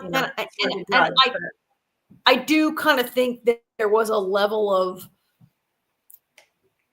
I don't know, tenderness and like towards Dylan as her husband, as opposed to, I mean, we're going to talk more about this, but the more I watch this episode, the more I'm less believing that Helena is in love with Mark or falling for Mark, and more believing it was calculated. That diner scene made me think it's more calculated. Yeah. Let's see. But yes, Audi Dylan didn't agree to being kissed by Gretchen without him knowing. It kind of makes me wonder. I wonder when these Audis sign papers to go in and sever themselves, if they sign something that says, I'm not in control of my body, and not that makes it okay. I'm just wondering, like, you think from like like if this was real, like from a legal standpoint, do they like sign things saying that if my body is used for something I'm unaware, like that they're okay with it and they sign consent over? Because I would think they would kind of have to, wouldn't they? Yes, I think the lawyers will have an ironclad thing, but it does appear that Lumen was not prepared for this type of thing to happen. And yet we're going to see later with the whole Burton Fields thing, maybe, but it appears that Lumen maybe wasn't really prepared for employees to be behaving. There was that thing that Natalie said when she was making that appearance on TV, like back in, I think it was season 1, when she commented that an innie got the Audi pregnant or something to that effect. Do you remember? Oh yeah. So, and yes, that's exactly right. All City, this severed consent shit is confusing. That's the whole of it. It is. I don't know how that's what I said. It's hard to even talk about because, I mean, it's not a way to really gauge what's okay and what's not okay. None of it is okay. I mean, obviously it's a TV show, thankfully, and you can't really do that, but none of it's really okay. But I love it. This is the most interesting conversation about consent that I've had ever, and it's going on for 2 or 3 weeks now. Yeah, and it's about a TV show. It's not what you expect to talk about. All right. So let's see. Let's move on to them thinking, okay, so they're thinking about kissing each other. Holly's still upset. And this is when she decides, she's like, screw it. I'm gonna, like I said, she's like, I'm gonna take charge. I'm gonna make it okay. And this is where also let's see. She asked him if he thought it was her. He did. And she realizes that he did want to be with her, though, not really with Helena. And she says that it sucks that she got to have that experience and she didn't. That she used her to trick them and to get close to him. She says she dresses me like a baby and controls me in the company, or them in the company, which was, and that it's disgusting. And I loved that line, actually. She dresses me in the morning like a baby. Like, these are not the clothes Helly would pick to wear to the office every day, right? Yeah. And maybe that's part of the whole thing with the shoes and that. Maybe she's like, I don't like these damn shoes. I don't know. But and this is where he says, you want me to describe what happened. I don't know. I see the way you said it. It does kind of sound a little creepy if you think about it, but I didn't take it in a creepy way. I just took him more like, would you be more comfortable if you know exactly what happened? Because like, she doesn't actually know. I get that. I don't think he meant like, would you want me to describe to you sexually what happened? I think he just meant like how did we around and how did we end up there?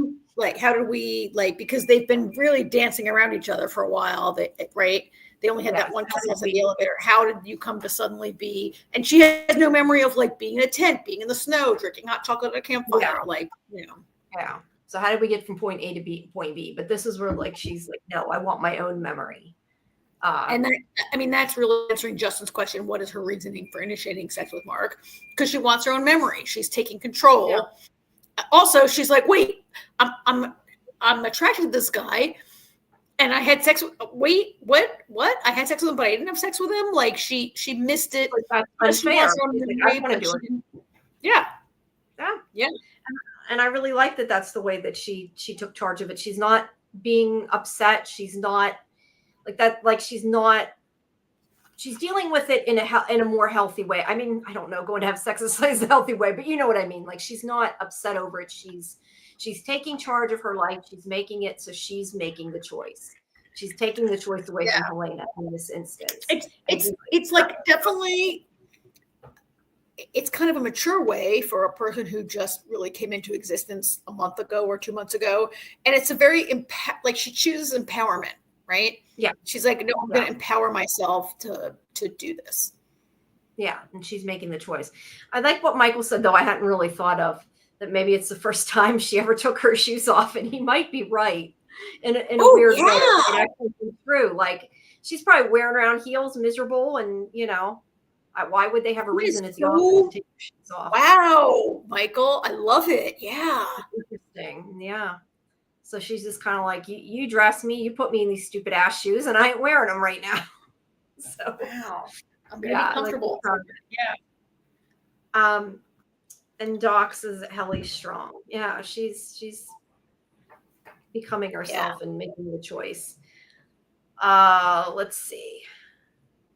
We'll go ahead and click. I think if Mark's going to finish the Cold Harbor file, probably eventually, but not right now. Season 4. Yeah, season 4. I want to go back. Let's see. Want to go back to some comments that we have here?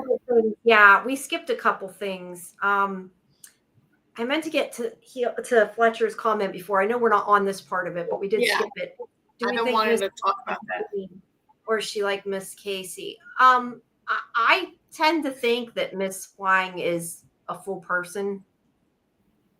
I think she's more like Milchek. Yeah, she's like Milchek. That's kind of what I thought too. I mean, we're assuming, so just in any, we think that Miss Casey is only innie, right? Possibly, this question, Fletcher, is more like, do we think Miss Wang has an innie, or is she 100% outie, like Harmony and Milchek? Or it's like Miss Casey, whom we think maybe is 100% innie right now. I think Miss Wang,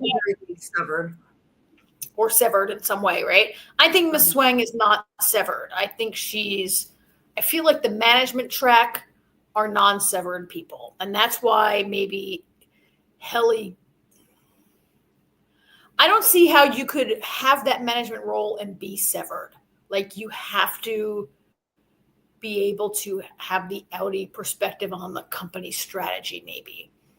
Like I that's what I'm coming around to. That's what I'm coming around to. That they're all unsevered. I think and I know for a while I had questioned was part of them severed off, but I don't, and that's why they act like that. But I don't think they are. I think they just don't have a lot of personality. Like I'd love to hear, Fletcher, if you think she's severed and has an E, or other people, what you think about that, because I have been proven wrong many times.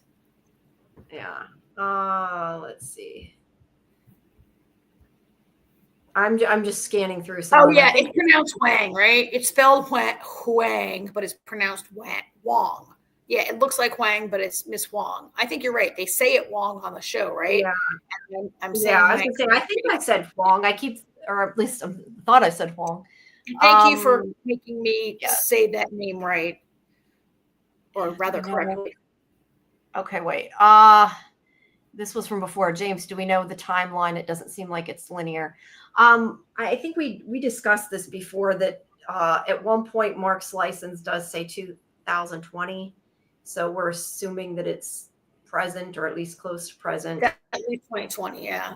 But yeah, but I think what James means is the timeline of this season and this show. And do we like linear, like when Mark goes in there every single day, it's a natural 24 hours, or could some of this not be happening in the, you know how like a lot of it looks like anachronistic, like the cars and the houses and the language are sort of Did you read that article that I had sent you?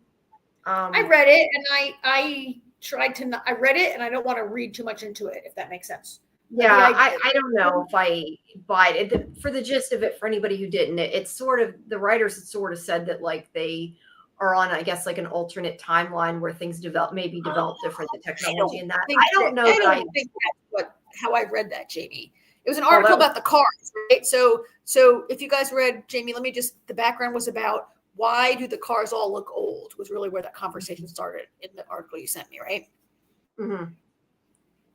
And they did say the cars look old because we thought it would be cool to have old cars and make everybody like off kilter. Yeah, but that part. Then they went into the alternate kind of history thing that you're mentioning. So let me just give the background and go ahead and say it again. Wait, you want me to say it? No, I just like an alternate sort of development, right? Yeah, like they were saying at a certain point, it became an alternate history to what we have, I guess, which I don't know that totally makes sense to me, but I also don't know if that was like a definitive answer either. Now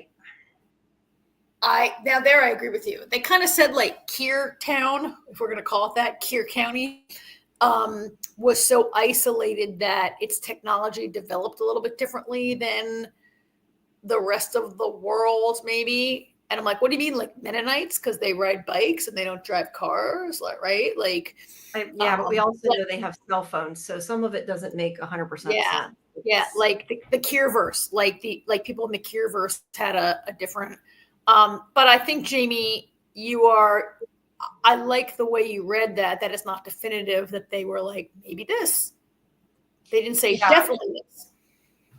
Yeah, it wasn't so completely definitive.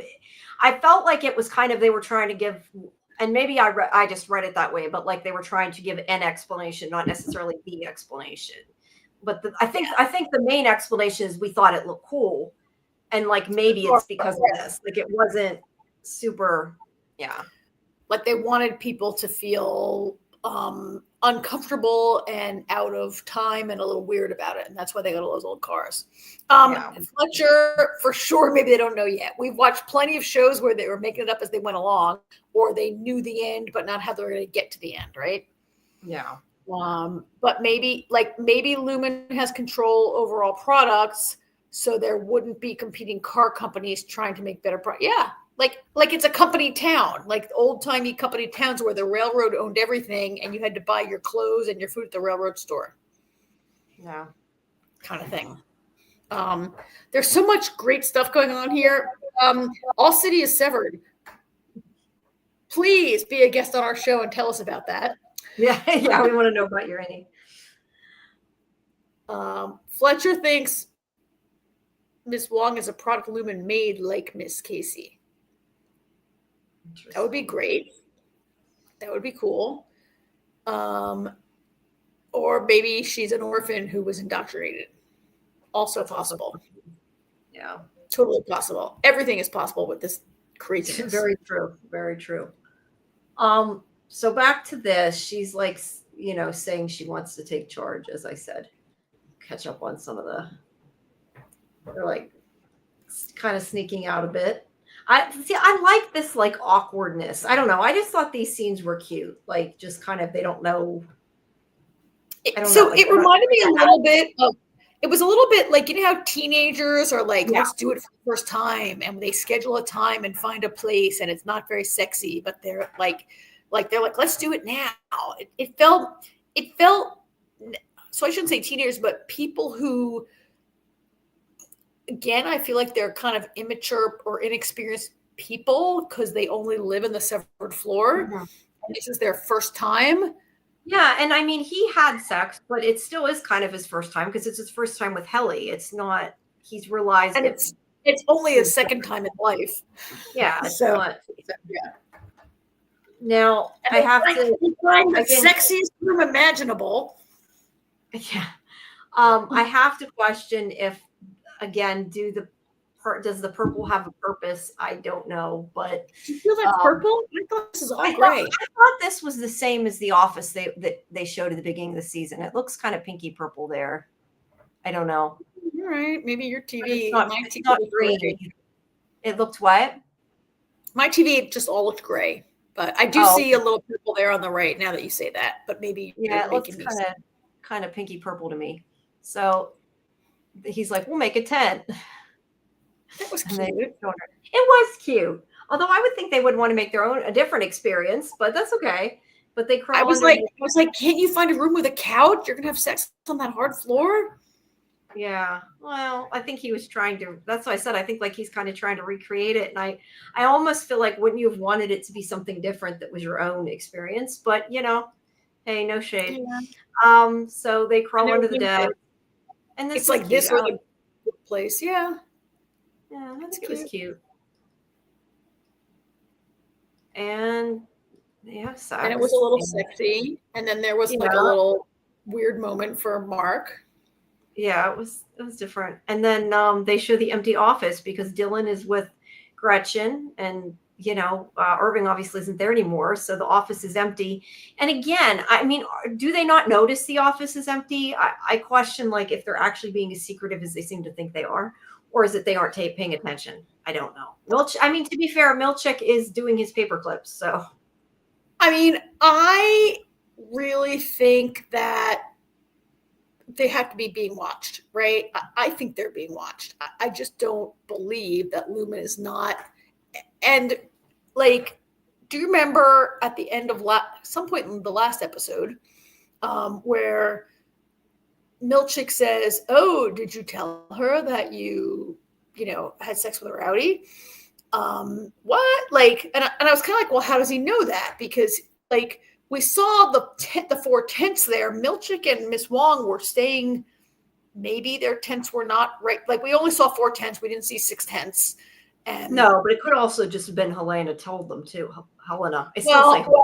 Helena could have told them. Or maybe they were indiscreet. Like if I was in a tent 3 feet from your tent, I might know that you were having sex, right? Yeah, it's a tent. The walls are thin between tents. So maybe like there are ways that they knew, but maybe they were surveilling them also, right? They could have been. Laughing at Golden John. Michael says purple could represent the merger of blue and red, like his 2 fish symbolically representing his innie and outie. And yeah, I mean, I think that it partially represents the reintegration. I just don't know how it fits into that scene because I believe that was really Mark S. The only thing that I can think is later, whenever he's with Ragabi and he's remembering, he does see a flash of that scene. So maybe it's more of a foreshadowing of saying of reintegration. That, yeah, like saying that he's going to see this memory, not so much that Audi Mark is there right now. But that foreshadow that out, like the red and the blue are starting to come together. Yeah, and that he will have that memory later, because he definitely sees that memory later on. Whoop, I lost my picture thing. Okay, so Milchek is taking care of the paper clips, and then he uses too many big words. Below is a word cloud of Seth Milchek's most frequently used words of the past quarter alone. See, it's quarter. It is recommended that Mr. Milchek begin simplifying his language so as to achieve clearer comprehension from his subordinates and peers. But yet they talk the way they do. That's why it's funny. But so when he looks in the mirror, and again, did they tell him to do this? I don't know, but yeah, this was great. Yeah, he changes. You must eradicate from yourself childish folly to must abandon childish things. You must grow up, and then he just starts saying grow up and grow, and he kind of yelling it a little bit there. Yeah, change his way of speaking. Yeah, it was. Justin had posted. I love Justin's kind of guiding questions. I'm like, Justin, sometimes I feel like Justin maybe is like a literature professor. How does the peer review influence his actions in the supply closet, where he attempts to address specific contentions? How does this intense moment with the mirror reflect internal struggles? I wonder if some of it is if he doesn't, now that he said that, it makes me wonder though, like, is it maybe partially he doesn't feel good enough? Because you think of like how bad the computer not being changed pissed him off. Like, he's taken over this job, and yet there's still mentions at time of Cobell. And he, even during that peer review, was like, I'm not Cobell. I'm giving them these, trying to be, he's saying that he's implementing these things that are supposed to be nicer because he's not her and all that. And it's like, he's trying to be his own guy. So yeah, I don't know. He's trying to be his own guy, and he, I think, probably has different instructions. Like, I felt a little bad for him, sympathetic towards him, in that he's been charged with doing things differently, and now he's being like reprimanded for doing it differently. Yeah, doing things differently, and for them not going well. I mean, granted, the retreat was an unmitigated disaster, right? Of course, the retreat was a disaster, but actually, it was implied that maybe it was totally his idea, which surprised me. Like when Drummond's like, "You took them outdoors on this retreat," and blah blah blah, and I'm like, seriously, like they're blaming everything on him, but is it really his fault? I don't know. I just didn't really think he had that authority until all of a sudden Drummond's like, "Oh, you did this?" I'm like, "Wait, what? He's allowed to do this without like?" It never occurred to me that there wasn't like a huge hierarchy over top of him that he has to get approval, right? And that Helena Egan went along with it, and yet they're blaming like Milchek for the disaster. Like Helena Egan, sure she could have said no, and he would have had to change it. Yeah. And now he's having to like do this kind of like, it's like a self-flagellation in the mirror where he's like, do better, grow up. And then I think after grow up, he just says grow. Does he say grow? Or he says grow up, right? He says grow at the end. He keeps saying grow. Grow. Strange. It was strange, but it's kind of interesting in the way so much of this is about growth, like growth for the innies, right? Yeah. I'm sorry. Go ahead with the comment. Michael says that the grow up talk made me wonder if he's been with the company since he's Long's age, and he definitely could be. I mean, we don't know how long he's been there. It could be a while. Yeah. I don't know. There's a little part of me that's starting to think that maybe he's not 100% indoctrinated, and could he be a little bit cut from the Harmony Cobell cloth? Not that he's her disciple or that he's in league with her, but that he also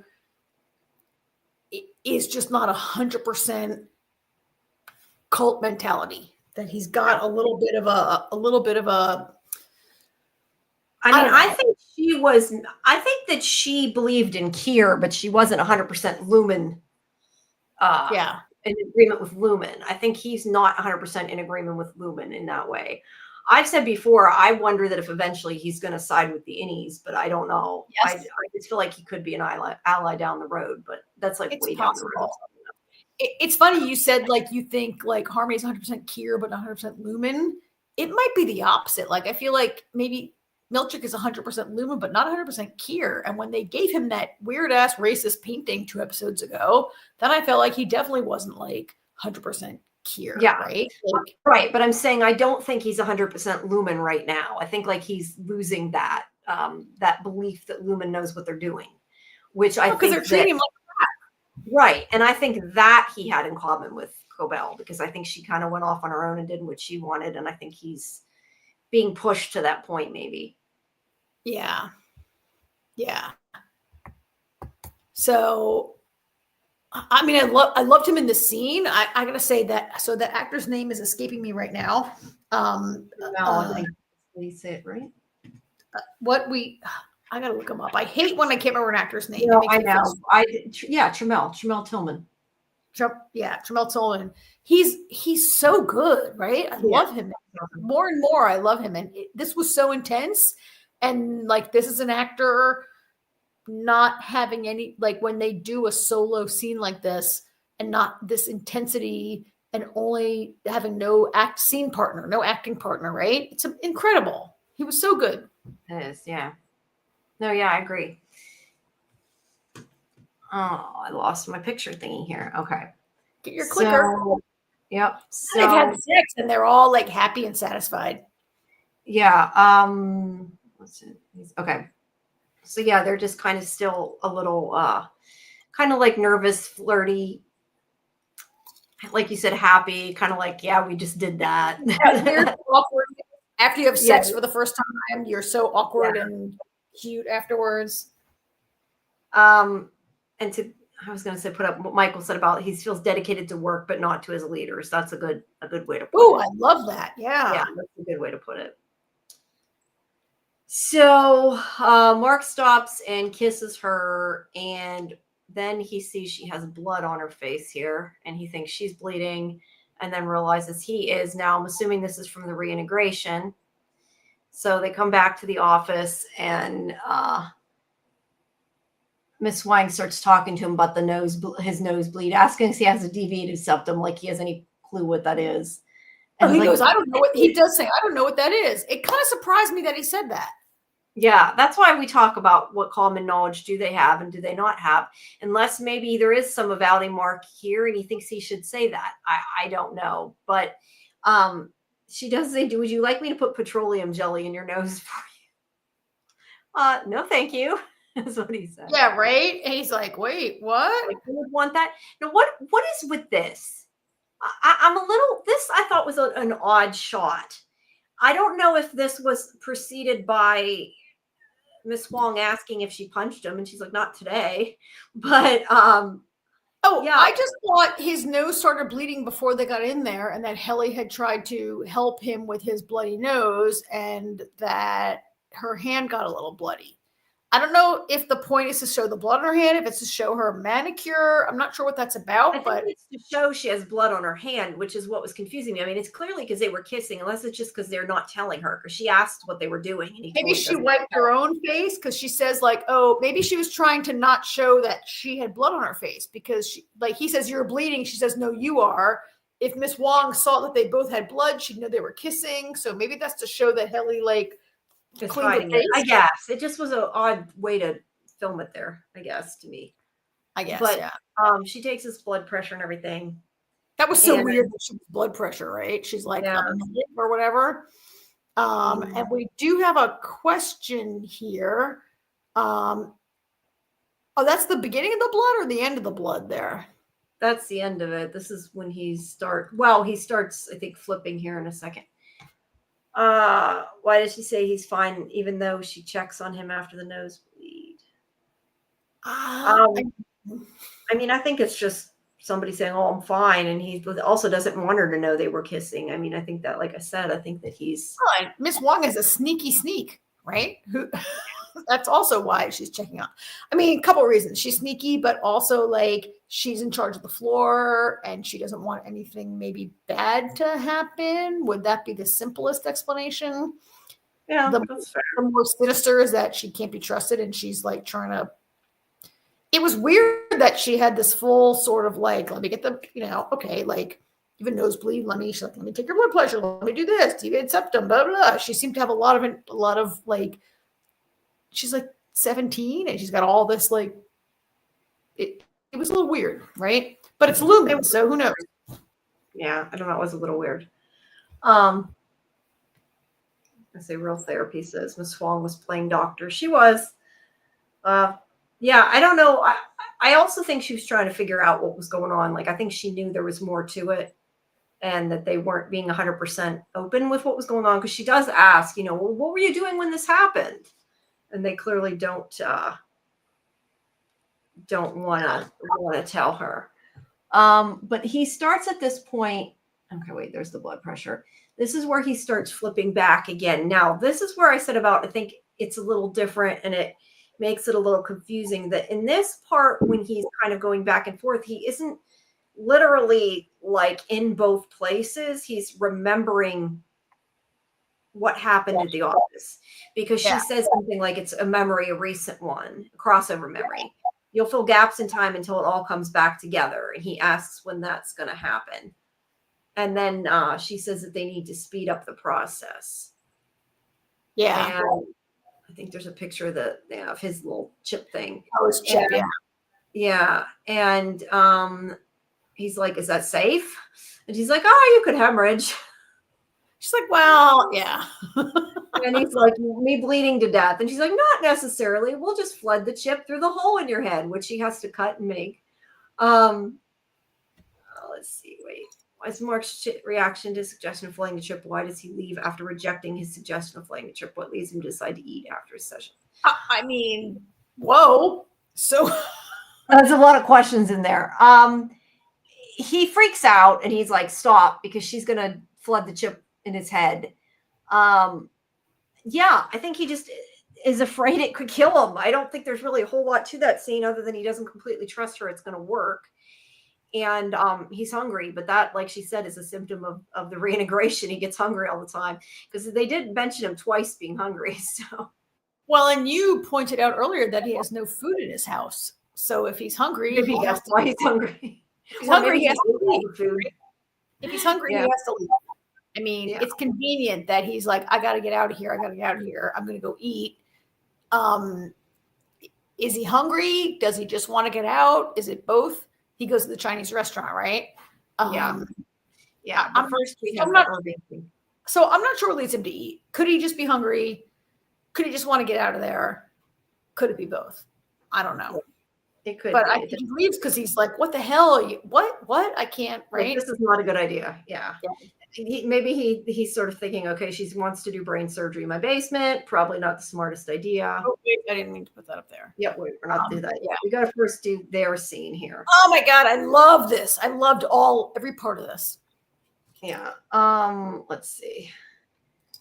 Okay, so Irving comes in. He's brought wine. I thought I had a picture of that. I guess not. I didn't take it, but he's like still like obviously likes Bert. He's combing his mustache in the car. Bert jokes, he's like, who the hell are you? And this is where Fields calls Bert Attila. And we find out after he says that they called each other Hun, or he called him Hun, sorry. And so they started saying Attila, like Attila the Hun. So it's like a little joke between them. I don't know if it's the name of the episode. I feel like maybe there's more to it. I do know that I was looking up about Attila the Hun and he did murder his brother. So I don't know. It kind of made me think of like the whole. I still don't think Kier actually had a brother though, physically. So I don't know that it necessarily means anything. I think Han, Attila, I think it was just meant to be like a cute little joke. To show considering they named the episode Attila, it makes me think, could there be another reason we're missing? So I don't know. But Fletcher says Bert's partner's kind of sus. Maybe. I don't know. I mean, yeah. Yeah. But they go in. Now, I took a picture of this because there is what the hell is with that clown painting? That weird ass painting? Yeah. That is some creepy. What is that, right? It's a clown with a bald cap on, like a Yeah. partially painted clown, I guess. They're not done getting their makeup on. I don't know. It's very strange. And let's see, do I have a picture? I don't know if I have a picture. Of course, we have John Noble. John Noble was so good in this. I want to talk to him again. Trying. So good. Good. But he meets him, and the one thing somebody said, and I couldn't tell, somewhere there's a pineapple in the background, and I didn't get a picture of it, but I guess when they shake hands. Now, what is up with all these little are these pepper mills? Are there like 1 million pepper mills up there? Maybe. I wasn't sure what they were. They're like little jars or something. They might be pepper mills. You might be right. They do look like pepper mills. Who collects pepper mills? Weird. I don't know. It does look like they collect pepper mills. Yeah, it's a little bizarre. But anyway, so they meet. I lost where they're at. Okay. So they meet each other. He's nice to him. Excuse me. Bert asked Irving if he's ever had anybody throw blood on him on the way into work. And Fields says it was paint, but Bert says it was meant to evoke blood. And he talks about that group, the whole mind people. They're like the anti-severance people, right? Yeah, they're off the deep end. Can I tell you how much I love the light fixture above their dining room table? It looks like a corn on the cob. They were talking about corn. I was just going to say that. It looks like a corn cob, and they talk about corn. They love corn. Which I don't know if there's any point to that, but it does look like that. And yet it's such a cool fixture. It is kind of cool. It's different. I haven't seen it like that. Real Therapy says Attila also means father, maybe a tie-in with Lumen Board. Oh, yeah. Yeah. Yeah, maybe that's cool. Who knows? For all we know, maybe he's one of the fathers of part of Lumen. Maybe he's like higher up. I don't know. Yeah. Okay, wait. Golden Child says, do you know that the Fields we saw in this episode isn't the same as the inning Irving saw when he arrived at Bert's door and knocked? Okay, two things. One, I've seen the picture, and to me it looks like John Noble, but apparently it's not. I think they just recast him. I could be wrong, but I don't think there's anything to that. A lot of times when they have an actor in is like they use an extra because they don't have like line, and then they decide, ooh, this character is going to be bigger, so we're going to give him to an important actor. Well, didn't Annie Irving knock on that door? Annie Irving knocked on that door at the end of season 1, right? And now John Noble's a part of season 2. So yeah, maybe it wasn't a character who was cast yet. I think it's just they decided to cast him as an important person. But I mean, I don't know. I thought the picture looked kind of like John Noble, so I thought was strange. But it's been 2.5 years since season 1 aired, right? 2 years probably. And so I'm inclined to Jamie feel. Jamie, you've convinced me for now, but Golden Child, you could convince me next week. Yeah, I think if that's the case, then we'll see the other Fields. But I tend to think they just didn't know it was going to be an important person, and they wanted to cast it with somebody important. It's kind of like, or they just hadn't decided on casting. It's kind of like with the Man in Yellow. I do not think the voice of the Man in Yellow on the radio is the same as Doug Hughes that became the Man in Yellow. I think they just cast him after the fact, and so it changed. Yep. Or it could be, to Golden Child's point, it could be that Lumen cast a person as Bert's partner, knowing that Irving was going to come there, right? Like it could be like a set. It could be like it was a different partner, and now they're like, oh wait, we need to have a Lumen operative in there. I don't know. I don't know. I just tend to think it's casting, but I mean that's a complete joke. They can. You're right, Fletcher. That was my point. Is that it was Man in Yellow, but not Doug, because they probably hadn't cast him yet at that point. Sometimes the simplest answer is the correct one, but who knows? Yeah. James says Corden was a plot point in Twin Peaks. I didn't watch enough of Twin Peaks, so I don't know. Corden was overshadowed by Pie, but yeah. Okay. Yeah. It was. So they make this joke about. They make jokes about the food, about the ham. They talk about. Let's see, and that's why I said they could feed him with a loose pile of corn. Yeah, all that corn stuff was kind of weird. And the guy's name is Fields, and corn grows in a field. Yeah, cornfields. Fields is an unusual name. Yeah.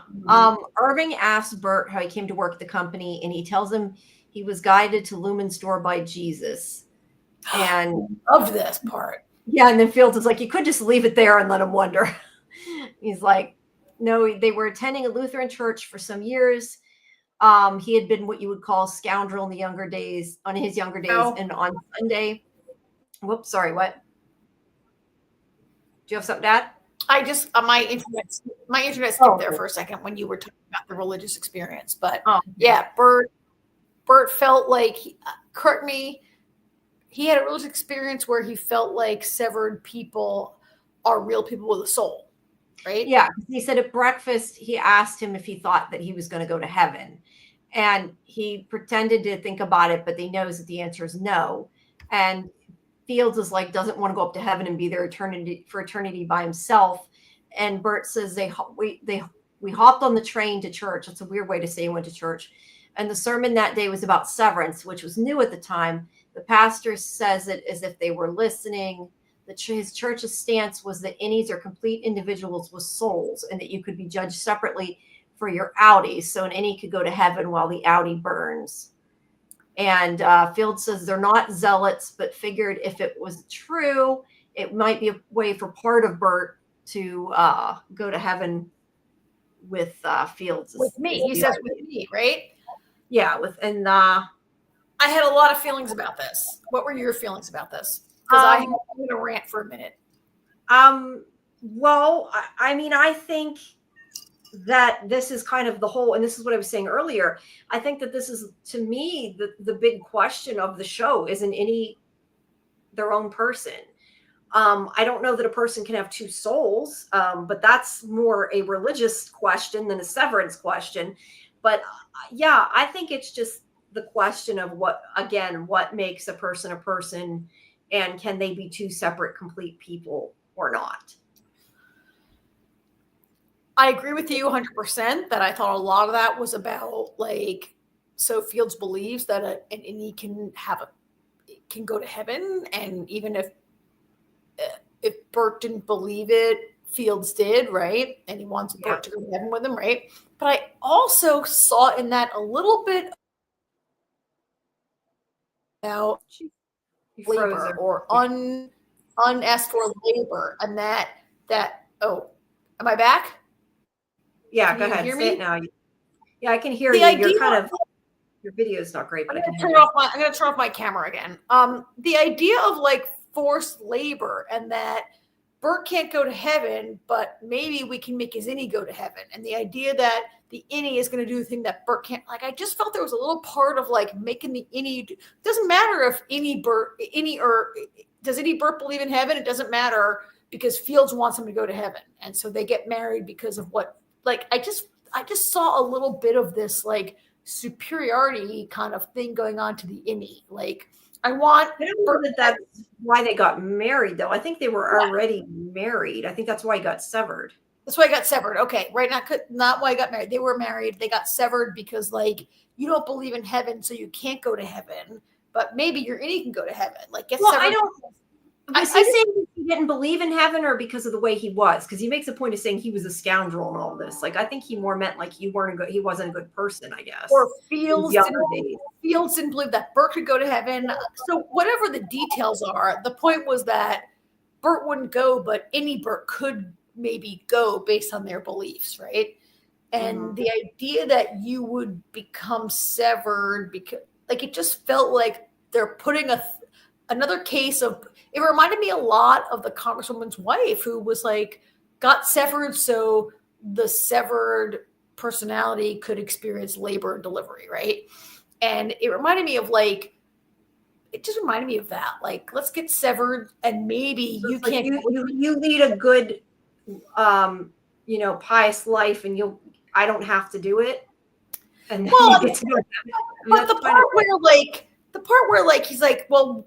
He got severed, so any Bert could go to heaven. And then Field says, with me. And I was like, oh, wait, but any Bert's not in love with you, right? Maybe any Bert doesn't want, God, it reminds me of like Lost, when we all saw like Saeed was in heaven with Shannon. And we were all like, wait, or in the church. And we're like, wait, what? Why is he not with Nadia? Like, what's all that about, right? And it kind of reminded me of like, well, maybe. Yeah, like what if any Bert doesn't want to be with him? I don't think he doesn't want to be with, right? Like maybe any Bert doesn't want to be with Fields. He wants to, right, be with Irv. Like I was like, wait, you are like delegating the labor of going to heaven, if it's labor, or the responsibility of going to heaven, you're delegating to this severed person who actually is a person who's in love with somebody else and maybe wants to be in heaven with that person. Yeah. Right? That's kind of, it took me a long time to articulate this. I'm really sorry, people. Okay. No, I know what you're saying. And yeah, it's weird. And I don't think he had thought it through, that maybe he wouldn't, because that's the thing. Like he's saying that the innie is their own complete person, but yet he's expecting that this innie will automatically love him. So it's kind of a little irony there. Yeah, and he does feel like, again, Justin, how does Fields feel about the love between Irving and Bert? And Fields is like, oh, the innie's deserving of love. Did you have sex? Well, I don't even know if you had. Like, it's such a different way of approaching your innie having sex than we think of the Helly and Mark thing. Mm-hmm.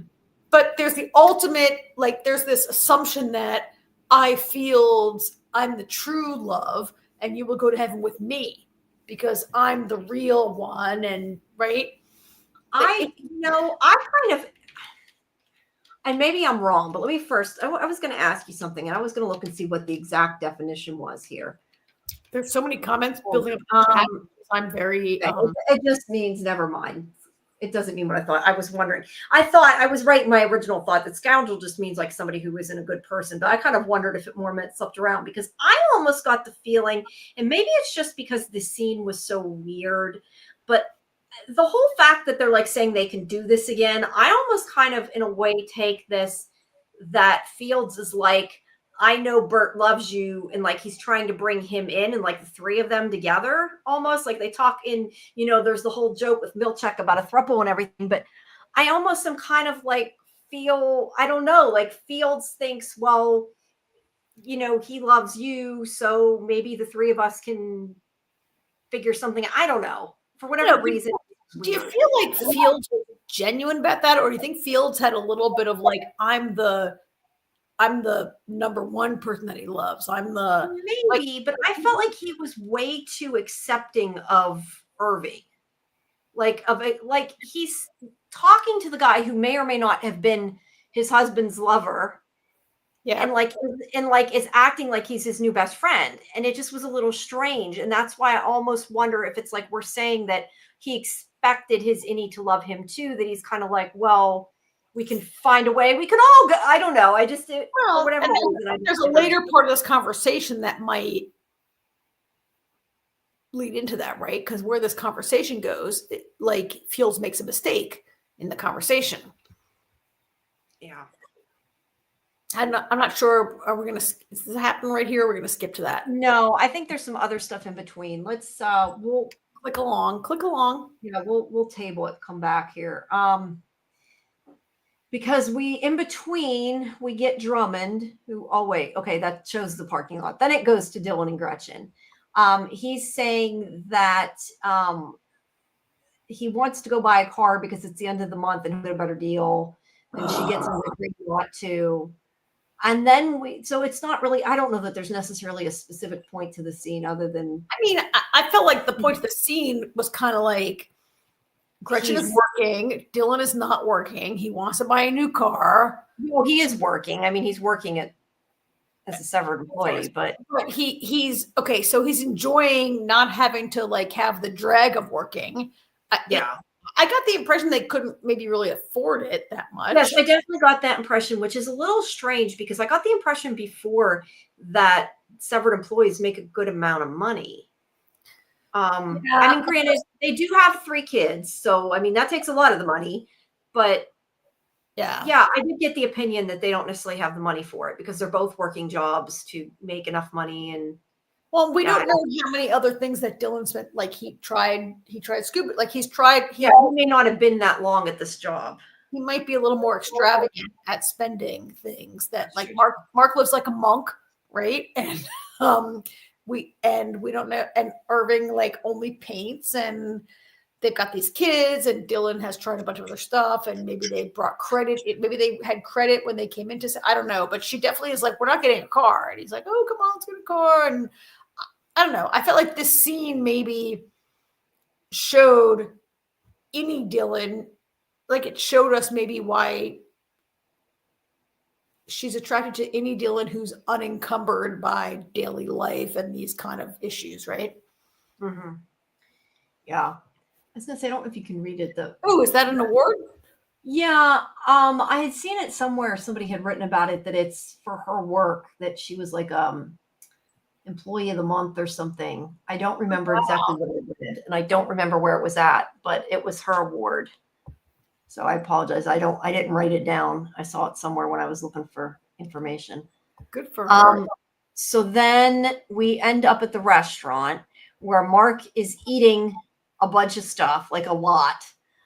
He also doesn't know how to use chopsticks, so he's eating with his hand at the same time. Do you notice that he's like trying to use the chopsticks, then he's like shoveling in his mouth with his hands? But he's got like all these plates of food, so he is really hungry when he says he's hungry. And he sees Helena, and she comes over, and she ends up joining him. So she's heard good things about him. She says that she's sorry for the systemic error from the other night, and she means the OTC. I think she's information gathering more than anything. She's trying to find out what he knows. Would you agree with that? I totally agree with that. Yeah. I think Justin might agree with that. Justin's questions: how does she interact with Mark?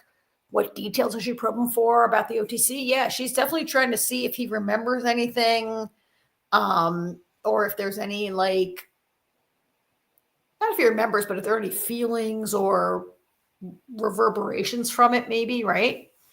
Yeah. And this is where I was saying earlier, I wasn't necessarily meaning that there is anything between them. I was just saying, you talk about, like we had said earlier, like if Jem and him are meant to be together, are they meant to be together in all, universes?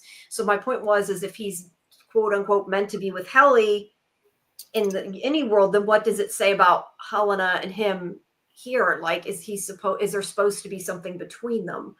I don't know that necessarily there is. I do wonder that she does like him though. But I don't know. So do you have some more photos here about this? I have some thoughts about it, but he's in the Chinese restaurant, right? Yeah. She asks him a bunch about it. Michael, you have to tell us if maybe that's Michael. I don't know. You have to tell us if we see her head. Yeah, a pack of Michael's head? Yeah. Could be. She knows who he is. She's like, Mark, I've heard a lot about you. I'm really sorry about what happened. To me, it felt creepy and stalkerish, and I thought Mark's reaction was creepy and stalkerish. That's his blurry face. Which in the last scene? I don't know which one he means. Go back. Wait, go back. Wait, go back? Back? I didn't see any other faces, so I assume he meant one of those. I don't know. I see a head, and I see another person. Yeah. All right, there. Or maybe he means back here. I don't know. It's hard to tell. We'll take your word. But that's a gigantic brush with fame. Awesome. Yeah, that is cool. You got to tell us. Did you get to talk to him after? Tell us what all happened there. But anyway, she makes a point of saying, let's see. He says, and I feel like Mark was also trying to gather information because he says, you know all about it then. Like, you know how people sometimes they trick people by pretending they know something they don't? Yeah. And he kind of did that. He's like, oh, so you know what happened. Like, I'm not giving you information. I want to know what information you have. Yeah. And she's like, yeah, they was the head of the company, or I'm the head of the company. And she makes a joke about him being not dumb and he says that she's the one who invented a revolutionary medical procedure. And she said that wasn't her. And then she says she should meet her father sometime. Whoop, I went too far. I like how and that's awesome, Michael.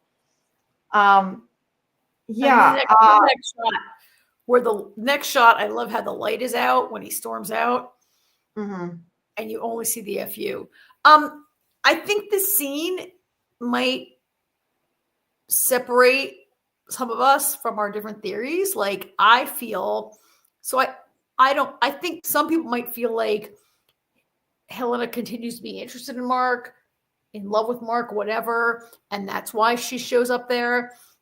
Oh, I definitely don't think that's why she showed up there. I just said I think maybe she is interested in him, but no, I definitely think she's personally. I felt this was a more of a surveillance and like a Harmony Cobell kind of moment where she shows up there to see what he knows, what he's remember. It felt very Harmony-ish to me, very Mrs. Solvig kind of interaction to me. That's how I read it. And to me, it confirmed to me more that she's not interested in Mark as a partner or in love with him, and that she's more just messing with him for whatever her purposes are.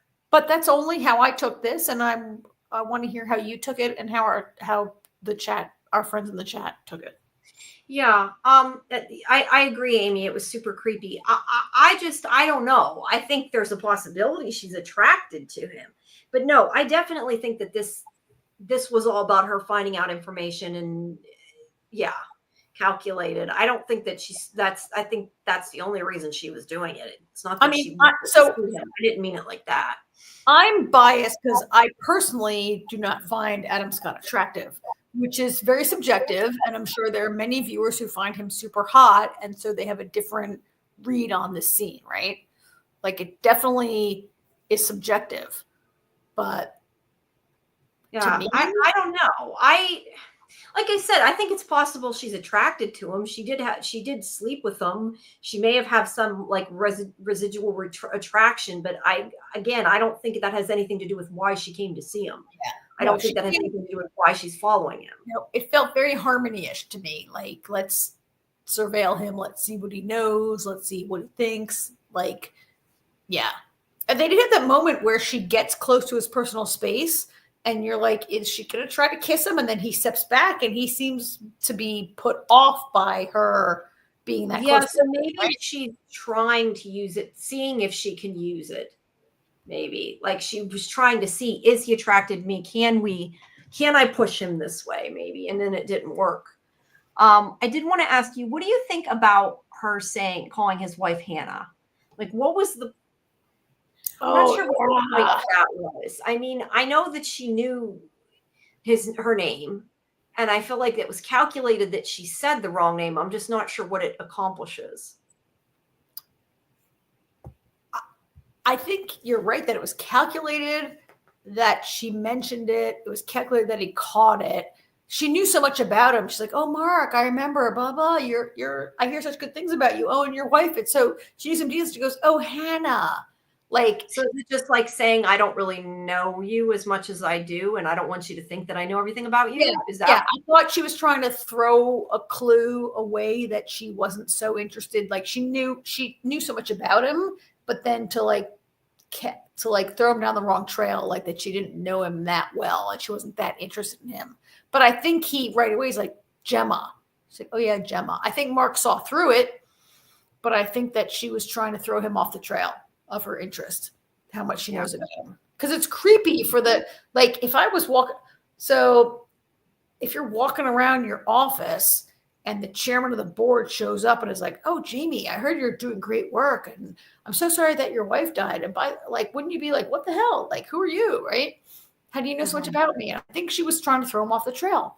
And I think the way he's like, Gemma, the way he reacted, I think he kind of knew. I think he was a little suspicious of her. I don't know if anybody else read it, but I read him as suspicious in that moment. Yeah. Bill Chill says calling his wife Hannah is checking for him for reintegration. She may be checking his reaction. Ooh, do you think so Bill Chill, you think that she knows or suspects he might be reintegrating? I guess I got a question though. If that's the case, why would he not? I mean, she knows this is outie Mark. Why would he not know his wife's name? Or did you think that she thinks that it might be any Mark? I'm confused. I don't understand that statement, I guess. Why he would not know his own wife's name, because this is clearly outie Mark she's talking to. Or maybe to see if he got upset or to see what he would say to it, maybe. I guess. I don't know. I don't quite. And to make him like Amy's like, I'm sure he wonders what she knows about what happened to Gemma. So to throw him off and be like, oh, Hannah, like maybe she doesn't know that much about Gemma, right? Like, Yeah, maybe. Gotta be wondering. I also want to point out, Bill says she may be obliged to make an heir, so she's trying to get pregnant. A lot of people still really think this, so I guess we'll have to wait and see. I mean, I'm not personally on board with that theory yet, but I don't say it's impossible. Yeah. Like that could, you guys could be on. I wonder, am I just not on board with the theory because I don't want it to be that way? Or, like sometimes it's like, do I just not want it to be true? Or do I really not think I see? Because some of the things I do kind of see it, but like, I don't want it to be the case. So, I mean, to this point, like this seems to be a company and a family that's all about the next heir who will take over the company. So I think she's expected to produce an heir for sure. Yes. Is she trying to make it Mark? I don't know that I see that, but I don't know that I don't see that. I'm open to that for sure. I do think that she, at some point in her life, it's a family company, and you've got to have somebody to pass it down to for sure. Yes. Yeah. Michael says, I think it's because any Mark wouldn't have corrected her. So yeah, maybe she thinks is there possibility there as well. Because if it was at all any Mark, he wouldn't know her name, but any Mark knows her name too. So I'm not sure that would, she wouldn't know that. Don't get me wrong. She would have no way of knowing that, but even any Mark would have been like, her name's Gemma because he knows her name. So, but that's interesting. Name. And I love next from Bill Chill from Bill. Yeah. She probably knows that people are getting reintegrated. Yeah, I guess reintegration can't be for his anger or attachment. That makes sense to me. I like that a lot. That she's checking too. Yeah. So I hadn't really thought about that. I hadn't really thought about her knowledge of the rebellion and about reintegration. But yeah, it's not a secret. I mean, obviously, Mrs. Cobell was very open about reintegration. Mm-hmm. It seems to have been, we talked a lot about, it seems to have been her goal in this way, right? Yeah. Let's see. I lost where we're at. Okay. Oh, excuse me. Yawn in here. I love this. Can I tell you how much I love this? I didn't notice the FU till you said that. FU. Because I looked up, I was like, is that Zufu? Is it Lufu? And I was like, oh no, it's FU. That's so funny. Yeah. I want that. I think that's going to be a meme for the ages where we're going to like be clicking that picture up forever. Yeah, that's funny. Yeah, I didn't even notice that till you said that. That's hilarious. All right. So this is when Mark is like, he goes straight home and he's like, let's do it. Let's do it, Ragabi. Let's do it. Yeah. But first we have Drummond here. Oh, yeah. Who has the frolic tattoo. He goes into Irving's apartment. So I don't know. Maybe he was just waiting for Irving to leave, but I'd say there's a pretty good possibility that Bert's keeping Irving busy. What do you think? I think it's possible. It's kind of sad. But do you think they wanted to get him out of the house so Drummond could get in there and inspect it? And yeah, I don't know if it's Bert, but I do think it's maybe Fields because of what we know. It could be Fields too. I hadn't thought about that. Yeah. I'm gonna turn off my camera a minute. I'm gonna stretch a little bit. Sorry, I have to turn it off because of my internet. No, it's fine. I just so we do know that that the town there is called Kier. That's just another thing confirming it. I love this part. Yeah. I wanted to talk about what all this says. I'm looking at this and talking. There's all these names of severed employees. Sorry, go ahead. What? I paused my TV multiple times and stood up and stood right next to my TV so I could look at a lot of this. And I have a bunch of thoughts about this, which I think I have not gone down the rabbit hole that you have or the Reddit people have, but I'd love to hear what you all in the chat and Jamie all think about this. Yeah. Well, whatever it is, people are working together, I would say. It's not just Irving, because it does say that and this is what Michael's talking about, it does say at the top that duplicates have been removed. So, and considering that Irving's name is on the list, I have to assume that there's like a group of people making the list. It's not just him. So wait a minute. What do you think about duplicates have been removed? Well, I had read, this was just what somebody's theory was, that like if there's multiple people working on the list, that they're like combining them into one list and getting rid of the ones that, multiple people come up with. I thought it meant if you've been severed more than once, it's been removed, and they only have your most recent severed personality. Maybe. I guess that's a possibility. I hadn't even thought about that. I think that the reason why, like I said, the reason why I say more people than him, or just more than just him, are working on the list is because Irving's name is on the list. And if it's Irving's list only, why would his own name be on it? Okay, that's fair. That's kind of like when I have worked on a political campaign and they give me a set of phone numbers to call, and you don't call yourself the same phone numbers. Yeah. Yeah. So it has like a little bit of information on certain people, not a lot. Like the person on the top, it says the dates that they were severed, that they have 2 brothers. I wonder if, do we know what Petey's last name was? No, I don't know. Because there's a Pete. I just noticed there's a Peter. I hadn't even noticed this till now. Peter Aguada? Peter Agliata? I don't know. It doesn't say like deceased or whatever, but no, but I just thought maybe that was Petey. And then it has several dates. This one has an address. Daniel Phyllis, whoever that is. Let's see. Jonathan has an undergraduate degree in computational mathematics. Certain things are marked. Amy Baker lives near Lumen, and some of these may just be, people who work on the show. Who knows? But well, I was list of names and addresses. Some things are marked. Yeah. I was kind of interested as you go through these 3 pages. Sometimes there's one letter underlined. Yes. Sometimes there's different letters underlined. Sometimes there's a check next to their name. Like, is there a code or something? And I don't know. Is there a Reddit rabbit hole that I'm not aware of here? I was wondering if anybody had figured that out. I was going to ask. This says here, did the settlement lead to severance? Is she married? Something, I can't read that other thing. Connection. But here, let's see. Yeah, you're right. Here it looks like the A is circled, but we don't really see anything, I think, but there's an A down there circled. Where like on this page, it looks like LAENJOLAST.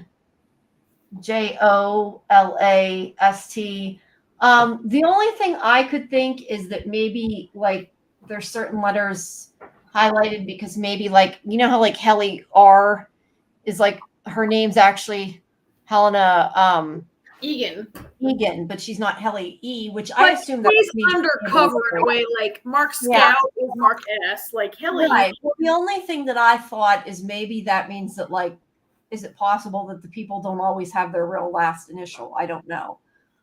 The other thing is, and I don't know if it's important or not, but there's 2 Dylan G's. Yes. Because there's Dylan George, which is our Dylan, and Dylan Griffin. So, I mean, it's not the most uncommon name, right? No. So I was really interested as I read all the addresses, and they mostly live in Kier, PE. And I'm like, well, PE, it's not a state in the United States. Does it mean that was what was on that newspaper, but we didn't believe the newspaper. No, so every one of these addresses is Gull Harbor Road, Kier, PE. Do you see it right there? Gull Harbor Road, Kier, PE. All of St. Edward Island, I don't know. Well, that's not PEI. I'm not from Canada, so would it just be Prince Edward, or would it be PEI? But then all of them, Jamie, the zip code is 07 something. That's a Jersey zip code. 074 whatever is Bergen County, New Jersey. And I don't know if they just didn't really care about what zip code they put in, or they trying to throw us off. Every single one of them. There probably is a reason. I mean, I'm from New Jersey, so that's why I noticed it, that it's all Bergen County zip codes. Yeah, I don't know. I was looking it up. They have the map on the Irving had before. But see, Yeah, look, I don't know. I think mostly the check marks, the circles, and the underlines are maybe more of a thing that means something. Yeah, I mean, it could just, for all we know, just be he checked them out. It could be to The make middle us word, like okay, talk wait. about Amy says the middle words highlighted make the word last. The middle words highlighted make the word last. Oh, the last two. I think maybe she means, you mean how it says Dylan and Grinstead last? Middle words highlighted make the word last. Amy might give I'm assuming that she means here where like these last two LAST. Maybe, but I couldn't make any of the other ones spell anything. LAEN JO. Yeah, because I wondered if they're an anagram or something, and I was kind of looking to see if I could make something out of it, but I never figured out if it meant anything. Bill says PE could be post England or pre Egan. Maybe. I don't know. I assume it's just a fake town. But the PE thing is weird though, because you would think they would just do like here in New Jersey or something. Well, if you're Like going to use 4 zip codes for all of it, which are obviously New Jersey, right? Like, yeah, it's just weird that they changed and made like an actual state or something. Someone has a CSI wall in their house with red yarn. I want to see that. I'm not super surprised, but I want to see it. Bell Labs, which is the location of Lumen, is 07733. Yeah. So they shoot the Lumen office scenes are shot at a real Bell Labs building in Jersey.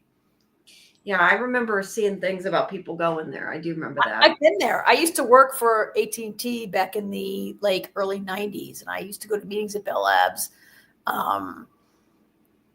which I remember going to Bell Labs meetings. You had to bring your own coffee because they were very like sciencey down there. And they're like, no, we don't have. They weren't like whatever. Anyway, yeah, it's 077. What? Yeah, it was one of those places where you had to like they're like, we don't have coffee for the meeting. You got to bring your own coffee. It was very. I mean, Bell Labs is the place where so many amazing technological. It's in Monmouth County, New Jersey, and so many great advancements made there, including like all kinds of laser stuff and outer space stuff and stuff that became our cell phones. Maybe that's what it originally was before it became Lumen. Who knows? Yeah, but like most of the so that's where they shoot it. Most of the zip codes in that. It does have a lot of creepy lore, Michael. Like Bell Labs has been involved in so much crazy stuff. But most of these zip codes are like 074 zip codes, which are Bergen County, New Jersey, which is close. It's just weird that they make it PE, which is not even any part of the United States. And it's not like, I'm not from Canada, but I think it's PEI, not PE, right? I don't really know. Yeah, that was kind of my point. Like, I get making a town, but why not put like PE New Jersey or PE or not Kier New Jersey or Kier? I like Bill Chill's idea that it could be post England or it could be pre Egan. Yeah, or some Egan something or other. Yeah, I like that. I like that idea a lot because we're in some kind of town or state or geography that's not like any place where we live, and I like that. I like that kind of thinking outside of our normal geography. I guess interesting to me that they wouldn't stick it in a real state. Like there has to be a reason. Pennsylvania Egan. Pennsylvania Egan. Pennsylvania. Oh wait, I like that. Pennsylvania. They're Pennsylvania. I like it. Yeah, like whatever. All of this I love because it's not a place that is part of our culture. Yeah. Normal ideas. Yeah. All righty. But yeah, this was the one part where I stood up, I put it on pause. I stood next to my TV. I looked so close at that. I love that. I actually love this shot also. What a great shot. Yeah, it is. Christopher Walken. So this is actually where they say the thing about Attila. Now, I think the important thing in this scene is that Fields says it was 20 years ago. Now, this could have been a throwaway line, but Bert makes a point of saying to Irving later that he was confused because 20 years ago, Severing didn't even exist. Irv says it right away, right? Irv says, I think the severance floor has only been around for like 10 years. I mean, he says it immediately, right? Or not immediately, but I think pretty quickly or later, he says, wait, you said. I have it written that Bert mentions it at the door, but maybe he mentioned it before then. Okay, maybe it's at the door, I hear him, but he says, like, did the severance well, Bert definitely tries to say it was 10, not 20. He says he was wrong, right? Yeah. But the fact that he thought it was 20 means something's going on, probably. Oh no, you're right. You're right. Irv says, didn't the first severed office open 12 years ago? You're right. You're right. And Bert says that Fields has enough alcohol. He tries to get him to stop drinking. It's not Bert. It's not Bert. It's Fields, right? Who says that? Yeah, Fields makes it. Fields is like, oh, it was the first day 20 years ago. We were drinking blah blah blah. Fields makes that slip, I think. But whatever, Justin. I don't mean to criticize. You just had a typo there. Fields made the mistake. And then Irving's like, the corn is very special. I don't know where that came from. This is where Fields is like, did you guys ever make love at work? And he says there's a non-zero. Whoops, sorry. I did that by mistake. Sorry. Yeah, it was okay. It says there's a non-zero chance that two of you had unprotected sex, so I have the right to ask. And Bert's like, are you done humiliating our guests? And Fields says, it sounds like I'm mad, but I'm not. He's been talking to Pastor Gale about this and believes Innie's deserved to experience love. I hope it was beautiful. And that's where I was saying, like, I almost wonder that he thinks that Bert loves him. So he's like, well, we can all be together and go to heaven. I don't know. I just, for whatever reason, got that opinion that's why he's being nice to Irving, because he thinks that Bert loves Irving and that, the three of them or whatever can. It's filmed at the same building as the Bell Lab from Fringe. Is the Bell Lab in Bell Lab in the Bell building though you were talking about, is it? I guess it's the same building that Fringe also shot. It's a very distinctive building. And it's a great place to shoot. And I think Bell Labs maybe is not there anymore. It's a cool place to shoot. And of course, if you're from New Jersey, like there's all these AT&T buildings everywhere. I think maybe the Massive Dynamic building was shot at Bell Labs. Maybe. Or maybe just the exterior location was Bell Labs. Because you know that big office interior, I'm seeing it. The interior of Severance, where there's that huge atrium with all those like floors around and around and around the atrium, which also was how Massive Dynamic looked. So I think thank you for pointing that out. It's been a long time since I've seen that. I have to go back and think about it, but that's really cool. It was awesome. Yeah. I wonder if there's like some kind of Fringe joke / reference in one of these scenes. Cool, but also sometimes these places are just. No, yeah, I know. I just curious if there was. But so anyway, he makes the mistake about the 20 years. Sorry. I clicked. That's okay. 20-year mistake was a big deal, right? Like Fields says, like it was 20 years ago. And I mean, it's very suspicious, and it gives us all the idea that Fields is maybe part of Lumen, or maybe Fields and Bert are both like part of Lumen in a way that is, I don't know. I just felt like Irv is not. One of them knows something, I think. Like one or both. And I was worried about Irving being in that situation with these people that maybe he's not safe with. Yeah, I don't know. And yet I also felt like following him. So I also felt, Jamie, you mentioned a couple minutes ago that comment where like there's a non-zero chance that you had unprotected sex with somebody when you were an innie, and I have the right to know. And it made me feel a lot, Irving. It made me feel a lot about these conversations we had about consent and about protection, about getting pregnant and all this stuff. Like, well, I don't think Bert's going to get pregnant, but yeah. No, but he speaks really you're right. Right? He really speaks to it. I'm not sure he was genuine, because later in the conversation, he seems to be maybe not trustworthy, but he speaks right to the reasons why you don't want two separate people controlling your physical body. Yeah. No, you're right. You're right. Okay, wait. Doc says I was confusing Bell Labs with Massive Dynamics because it's run by Dr. William Bell and Fringe. Oh, Bell Labs, William Bell, and this is that Bell makes sense. Yeah. Yeah, Bert's too old to get pregnant. You're right, Michael. Yeah. That's okay, Doc. I don't remember. It's been too long since I've seen Fringe, so I would have had to take your word for it anyway. So let's see. Mark comes in, goes downstairs. He's like, sorry for being a dick. Let's do this tonight. And she's busy. I don't know why I wrote it down. I thought it was funny the way she's just sitting there eating ice cream. So now I have to ask this, and I don't know if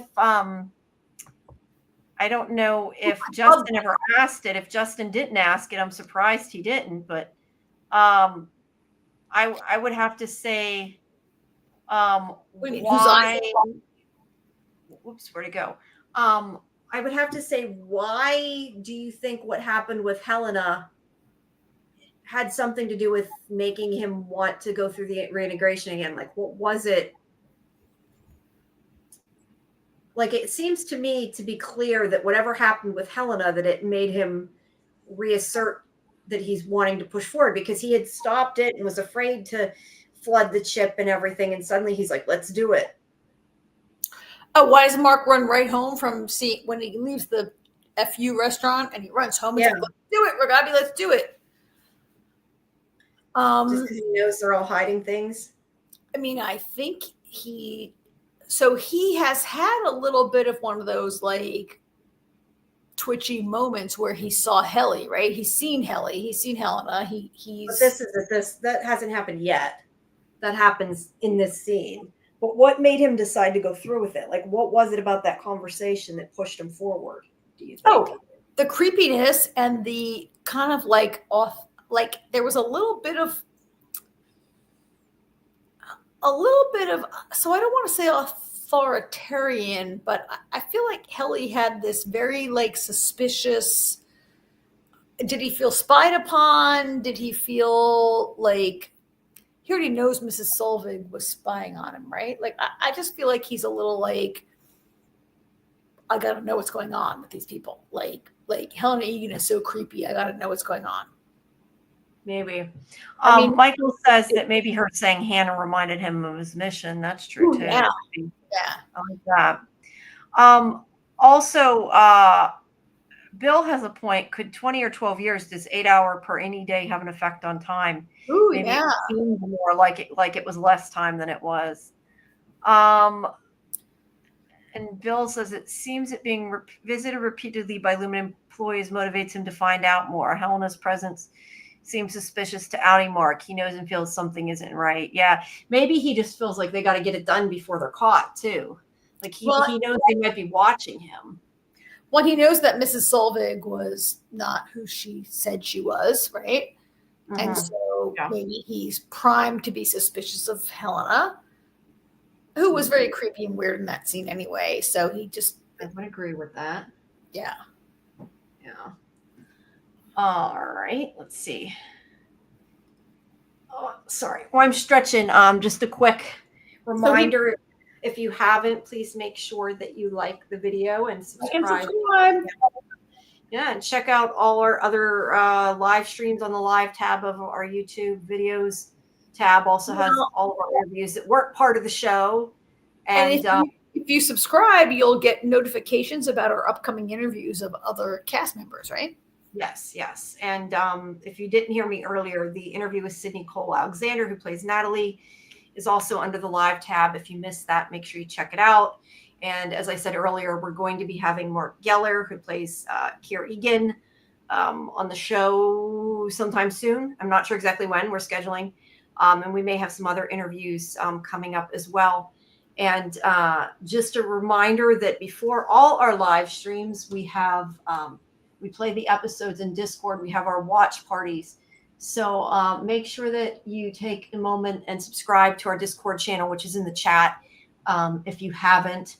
And we have our show. Obviously, Saturdays is Severance, but Tuesdays is our show where we talk about all different things. But recently has been Paradise because that's what we've been watching. Although I think we might talk about maybe Reacher. I don't know what else. Whatever else is coming up, we decided to talk about for now, and some other stuff is coming. Yeah, and Sundays. If you like Yellow Jackets, tomorrow Scarlett and I have our Yellow Jackets live stream at time. I want to say, God, I can't. It is. I'm sorry, guys. I have been doing so many live streams, I can't keep them straight. I take that back. Our Yellow Jacket show tomorrow is at 11. Our watch party is at 9:30, but the Yellow Jacket show is at our actual live stream here on YouTube is at 11. We decided to try to move it because there were 2 other live streams for Yellow Jackets on at the same time. So we were trying to do that.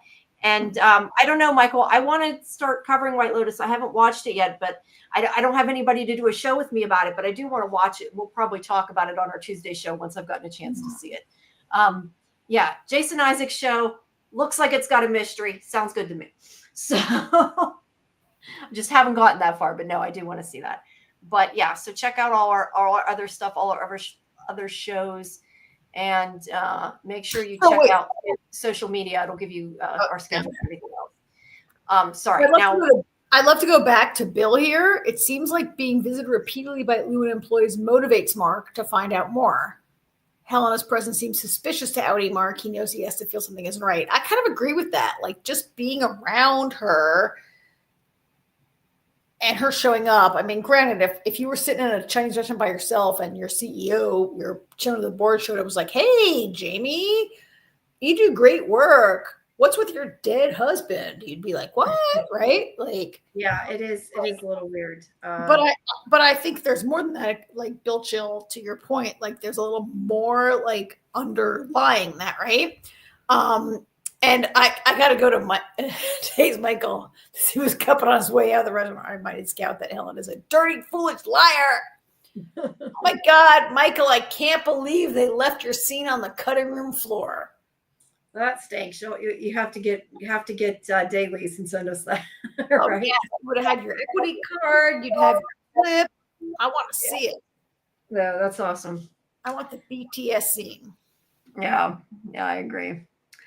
All right, so back to this. So Mark is going back to this. All set for his unhygienic brain surgery. Yeah. She slices his head open. She slices his scalp, you know. Yeah. She puts a hole in again, and then she goes to inject it, put in the chip. She goes to flood it with this medicine. And this scan, I just took a picture of this, and it made me remember too, because we were talking about Fringe. I don't know, but the way they did it, that kept making me think of a butterfly in the scene, like just the way they showed it. And I know it's not meant to be, but I mean, a lot of brain shots are like that, right? Yeah, I'm sure. It just made me think of that. But she does stick the needle in and flood the chip. I don't know if I got a picture of the chip flooding, maybe not. But she does that. And this is where he sees himself having sex with Helly while he's having this memory. Because he asks how long it's going to take, and she's like, not long. Yeah, and that's Helly, not Helena. That's Helly. Yeah, it's definitely not Helena. He's getting a headache, clearly. And then Devin shows up. God, it's so inconvenient when I'm having brain surgery in my basement and then suddenly my sister knocks on the door. Oh. Yeah, she don't move. Keep still. Yeah, let's move around while you're in the middle of it, right? But he's like, my car's there. She knows I'm here. And he like singles out, looks like he's strung out. Does not look good. He looks terrible. And she's like, you can't not pick up when we're doing corporate espionage shit. I love that. Love her. I love her. Yeah. So yeah, he just basically said he was sick. And then she says, I'm doing my own thing. I don't need you, right? Yeah, he doesn't want to tell her, probably doesn't want to make her worry. But by the way, I'm having brain surgery in my basement. Yeah, he can't tell her that. This is his sister. But she also makes a point. She says, I have another idea, because she says, does the light not work? And then she says, I have a new idea that's a little dumber. The rich lady from the baby camp, I kind of had a crush on. She mentions her. This is one we talked about before, who clearly severed herself to get pregnant, or at least that's what we're assuming. She mentions that person. So I don't know. She does not finish her statement of what her plan is, but she clearly has an idea to do with that. And she doesn't get to tell him. You know what, Jamie? I think I didn't pay enough attention to that because I was more distracted by Ragabi in the basement. And you guys who picked up on it, good point. Like, she's got her own idea that she might do on her own. Yeah. I'm not sure exactly what her plan is, but she's just saying about that cabin or whatever. I have camp. I think it was a cabin. I don't know. Cabin. Remember, it was a luxury. For some reason I wrote camp. It might have been autocorrected. This is all typed on my iPad. But anyway, she mentions it and she says, like, starts talking about it, but then he starts having flashes. He's like, what is that smell? I don't know why he smells something. Yeah. I wonder, do people when they have like a stroke or brain aneurysm or something smell things? Because he kind of acts like, I mean, it's when he passes out, but he starts acting really weird and he acts like he's trying to pick up the glass that he can't pick up. And I almost thought it kind of looked like maybe he had like a twitch. He had like a twitch in his hand, right? Like he couldn't use his hand. I'm not sure what the symptoms is. He also sees Gemma. I got one of the pictures of Gemma. I tried to get one of Miss Casey. I think he also saw, but I couldn't get it to pause on it. So about the smell, Jamie, a lot of people who have migraines have a certain like trigger that they know it's coming. They have an aura that comes, and I read this like scientific study in the New York Times that there's a lot of people who like when their migraine is coming, they smell popcorn. And sometimes you get a certain smell that is in your, because it's your brain, not your nose, that's telling you that your trigger, your migraine, your neurological experience is happening. So for him to be like, what's that smell? To me, I immediately thought he's having a neurological experience of his brain like merging together. Yeah. I was going to say, I've never had that with migraines, but that's not to say that you can't. But you might get other kinds of things. Like some people get visual aura, some people get other kinds of stuff, but smelling something is a thing. Yeah. So Amy says, I thought it was him having a stroke because he smelled something. Yeah. Also a neurological brain experience, right? For sure. Yeah. Point is something's wrong and he passes out. And he's hallucinating. And, you know, the other thing is earlier, Miss Wong asks him if he is seeing auras or having hallucinations. Now, was that because his nose was bleeding or was that because she questioned that maybe he was being reintegrated? I don't know. And so in this picture that we're looking at, Jamie, isn't Gemma's hair longer than Miss Casey's hair? This is definitely a picture of Gemma, not Miss Casey. Yeah. I would say. Yeah. I'm not sure. And again, purple, I don't know. But she's on the Miss Casey background with the hallway. She's definitely on the Miss Casey background. And I think he saw Gemma too, but I couldn't. I think I had told you when I'm trying to keep going scene by scene for the screen capture, my carpal tunnel starts bothering me. My arm's getting worse. And I at a certain point just try to scan through to find things and I couldn't get it to stop at Miss Casey. But I believe that he saw Miss Casey as well. And yeah, I don't know. I'm not someone who's ever had auras or anything like that with my migraines, but a lot of my migraines come from sinus problems. So Amy sees visuals for a migraine, but I know a lot of people do. Michael has heard burnt toast and left arm pain. Is a stroke, burnt toast, right? Kaleidoscope, like everybody has. And either way, something is wrong with him, and he passes out. He has. Those are like neurological symptoms that he has, right? Yeah, but I definitely do think that's Gemma and not Miss Casey, which is probably significant because of the fact that normally he sees Miss Casey and can't figure out what's going on, but he actually saw Gemma, which probably makes it mean more. And then he passes out, and then she's like, "What's going on?" You know, Devin's yelling, and then Ragabi comes in. He's like, "Don't touch him!" It's like, "Who the hell are you?" Yeah. And he also, I don't think you can tell in this picture because it's so dark, but he's we see the eye in the mouth too. Yeah. So he's having some kind of seizure or something. And then meanwhile, Irving is leaving. And Bert makes a point of saying that Fields gets fuzzy, like how he was saying that he worked at Lumen 20 years ago when it didn't exist. Like he's trying to explain this away. He's covering for him, right? Don't you think? Most definitely, in my opinion, covering for him. And he says it's fun. They should. Irvin said this was fun. We should do it again. And he's like, with Fields, he's like, yeah, but either way. So yeah, he wants to come back, whether it's just with Bert or it's with Bert and Fields. They got along, and also he's holding a blue Tupperware container. I put there too. Oh, I don't know why. I think it's funny. He gave him food to take home. I don't know why I think it's funny, but I do. It's leftover. Yeah. But he leaves. I've been trying to figure out what this. I don't know if it's just the way it's lit. It makes it look like there's like bars that go across the ground. Oh, yeah. Those are the lights on their front steps. I love this shot. I love this scene. It's so dark. Right, but it looks like there's these bars, and I know that's not what it is. It's just the way it looks. There are lights on their front steps, but there's snow covering their front walkway. So those light, like my dad has a whole bunch of like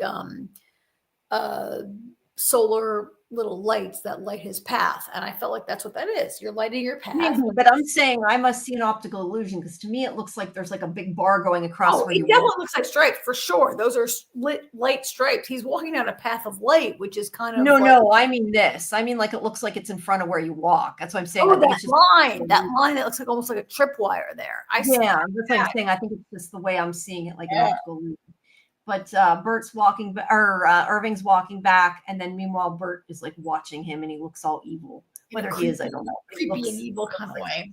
Yeah, and then back to the beginning. So, yeah, I worry that Irv, so I think outie Irv is very prepared for this. I worry that if inner Irv is not prepared for the betrayal that might be happening. I don't have good feelings about Bert and Fields. Not Fields, but definitely not Bert also. Like, I'm not sure. I feel like one of the two is not good. Might be both of the two. Maybe both of the two, yeah. Like Bert definitely when Fields makes that mistake and says 20 years ago, Bert kind of covers for him, right? Like they know they're both in on it.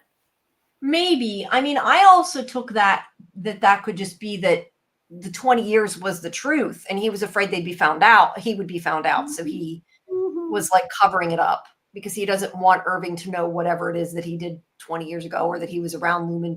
Because they say something like that Lumen, or I don't know if he says Lumen or Severance, one of the two didn't exist 20 years ago. So I think it might just be that like whatever it is, he doesn't want him to know about, and that the other guy revealed it accidentally. Not that the other guy knows there's anything wrong with what he said. I don't know. I mean, I could be completely wrong.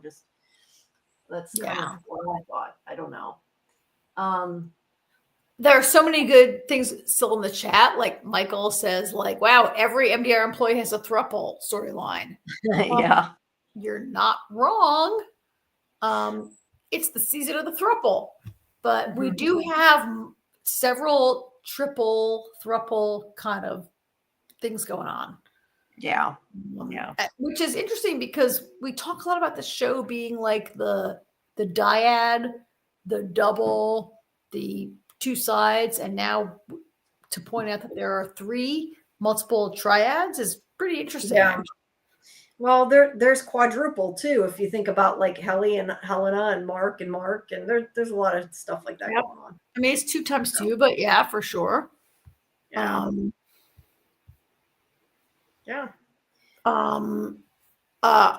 Michael is preparing himself for Helena to be pregnant with twins. 181 outie? Shut up.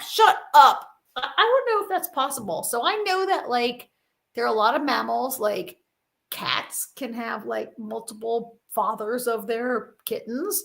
Dogs can have multiple fathers. Like in that sense. Yeah. What about like a kangaroo that can literally have like an Indian and outie? I don't think a human woman can have 2 babies with 2 fathers. I think it would be very, very, very unusual if it's even possible. But for her to have two twins, one with each Indian outie, that'd be insane. And that wouldn't be like 2 fathers. It'd be like the same father, but 2 personalities, kind of, right? That'd be nuts. Oh my God. I think Michael's more meaning it to be funny, but yeah, it makes you think about it. Yeah, maybe one's one's Helena's and one's Helly's and one's Mark S and one's Mark Scout. Who the hell knows? But it's interesting. Nuts. Yeah, it is. Bill Chill says that the woman at the cabin was Gabby Arteta? The senator's wife, Gabby Arteta, yeah. Something like that, yeah. I wait for her to come back. I'm waiting for that to come back around. Yeah, just might. Let's go through some of the ones we skipped. Let's see. Now, some of these we've probably already gone through, but we haven't clicked on. How does Mark's reintegration process affect him during the episode? What are the hallucinations Mark experiences during reintegration? Why does Milchek take the rest of the day off? I don't remember Milchek taking part of the day off. I don't think that was after his like self-flagellation. Not Yeah, really maybe. But I think we kind of already talked about the. I feel like Mark's integration is not quite there yet. It's getting close. I feel like maybe next episode or two, we're going to see like a full-blown reintegration, right? It's already getting there. Yeah. I kind of can't wait. I can't wait to see like where we get to this guy if he gets fully integrated and like he's in love with the Gemma, his dead wife. Is he in love with Helly? I don't know if he's in love with Helly. He's in the early stages of being in love with Helly. I'm not sure that it's. Yeah, I don't, I've said this before, but this happens a lot of times on TV. Like, it doesn't take people long on TV to fall in love with somebody. And innies have even less of a life than a life. They have like a half-life. So could he be in love with Helly maybe? Or he could be heading that way. Let's see. Why does Mark struggle to recall details about the severed floor during the reintegration session with Rugabi? Okay, we know how she accelerates it. We talked about that, but why does he struggle to recall details? I think just because he's not completely reintegrated yet. I think that he's still, like you said, it's not quite there, right? I also think maybe those are the most repressed memories. Like those are the things that Severance most wants you to regress.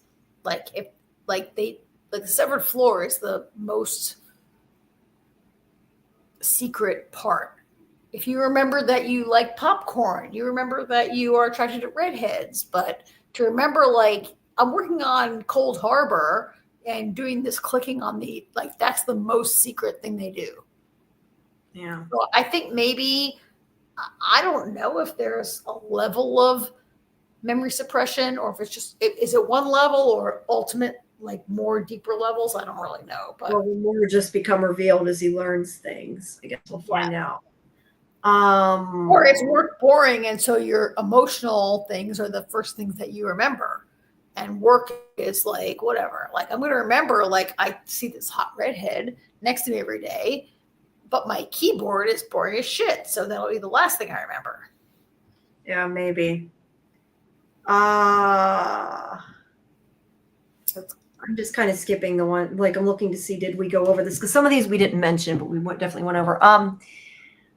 How about this? What role does Mr. Drummond play in Irving's visit to Burtonville's home? How does he break into Irving's and what does he find? What does Mark decide to go forward with rushing his integration? Okay, those are all several questions. We talked about why he went forward with it. But Drummond is creepy, right? Like Drummond is a high level, like he sits in meetings with Helly. So why would he also be deputized to break into like a frontline guy's house? Yeah, I don't know. He's like the muscle though too, so I don't know. And I'm just not even sure what that proves or what that told him. All I know is Irving is clearly looking into severed employees. I'd like to know why. Who is he working for? Is he working with Rugabi? Is he working with that Whole Minds, whatever the hell it was called, group? Yep, the Whole Mind, the anti-Severance rebellion. Yeah, I don't. This is kind of interesting. I don't know. Golden Child had said, well, I thought that maybe that's what deja vu is. We're all maybe stuck living as indies in alleys. That's interesting. I love that, right? That's great. Yeah, maybe that's hey, I still think deja vu is a glitch in the Matrix, but Golden Child posted that when we're talking about the glitches in Mark's reintegration, right? That's what you're talking about here. Yeah, I think so. And he was also saying the show won't admit if we found hidden information. That was, I think, about if they about recasting John Noble, I think, because I remember him saying that when we were talking about it. What she knows. Let's see. We talked about that.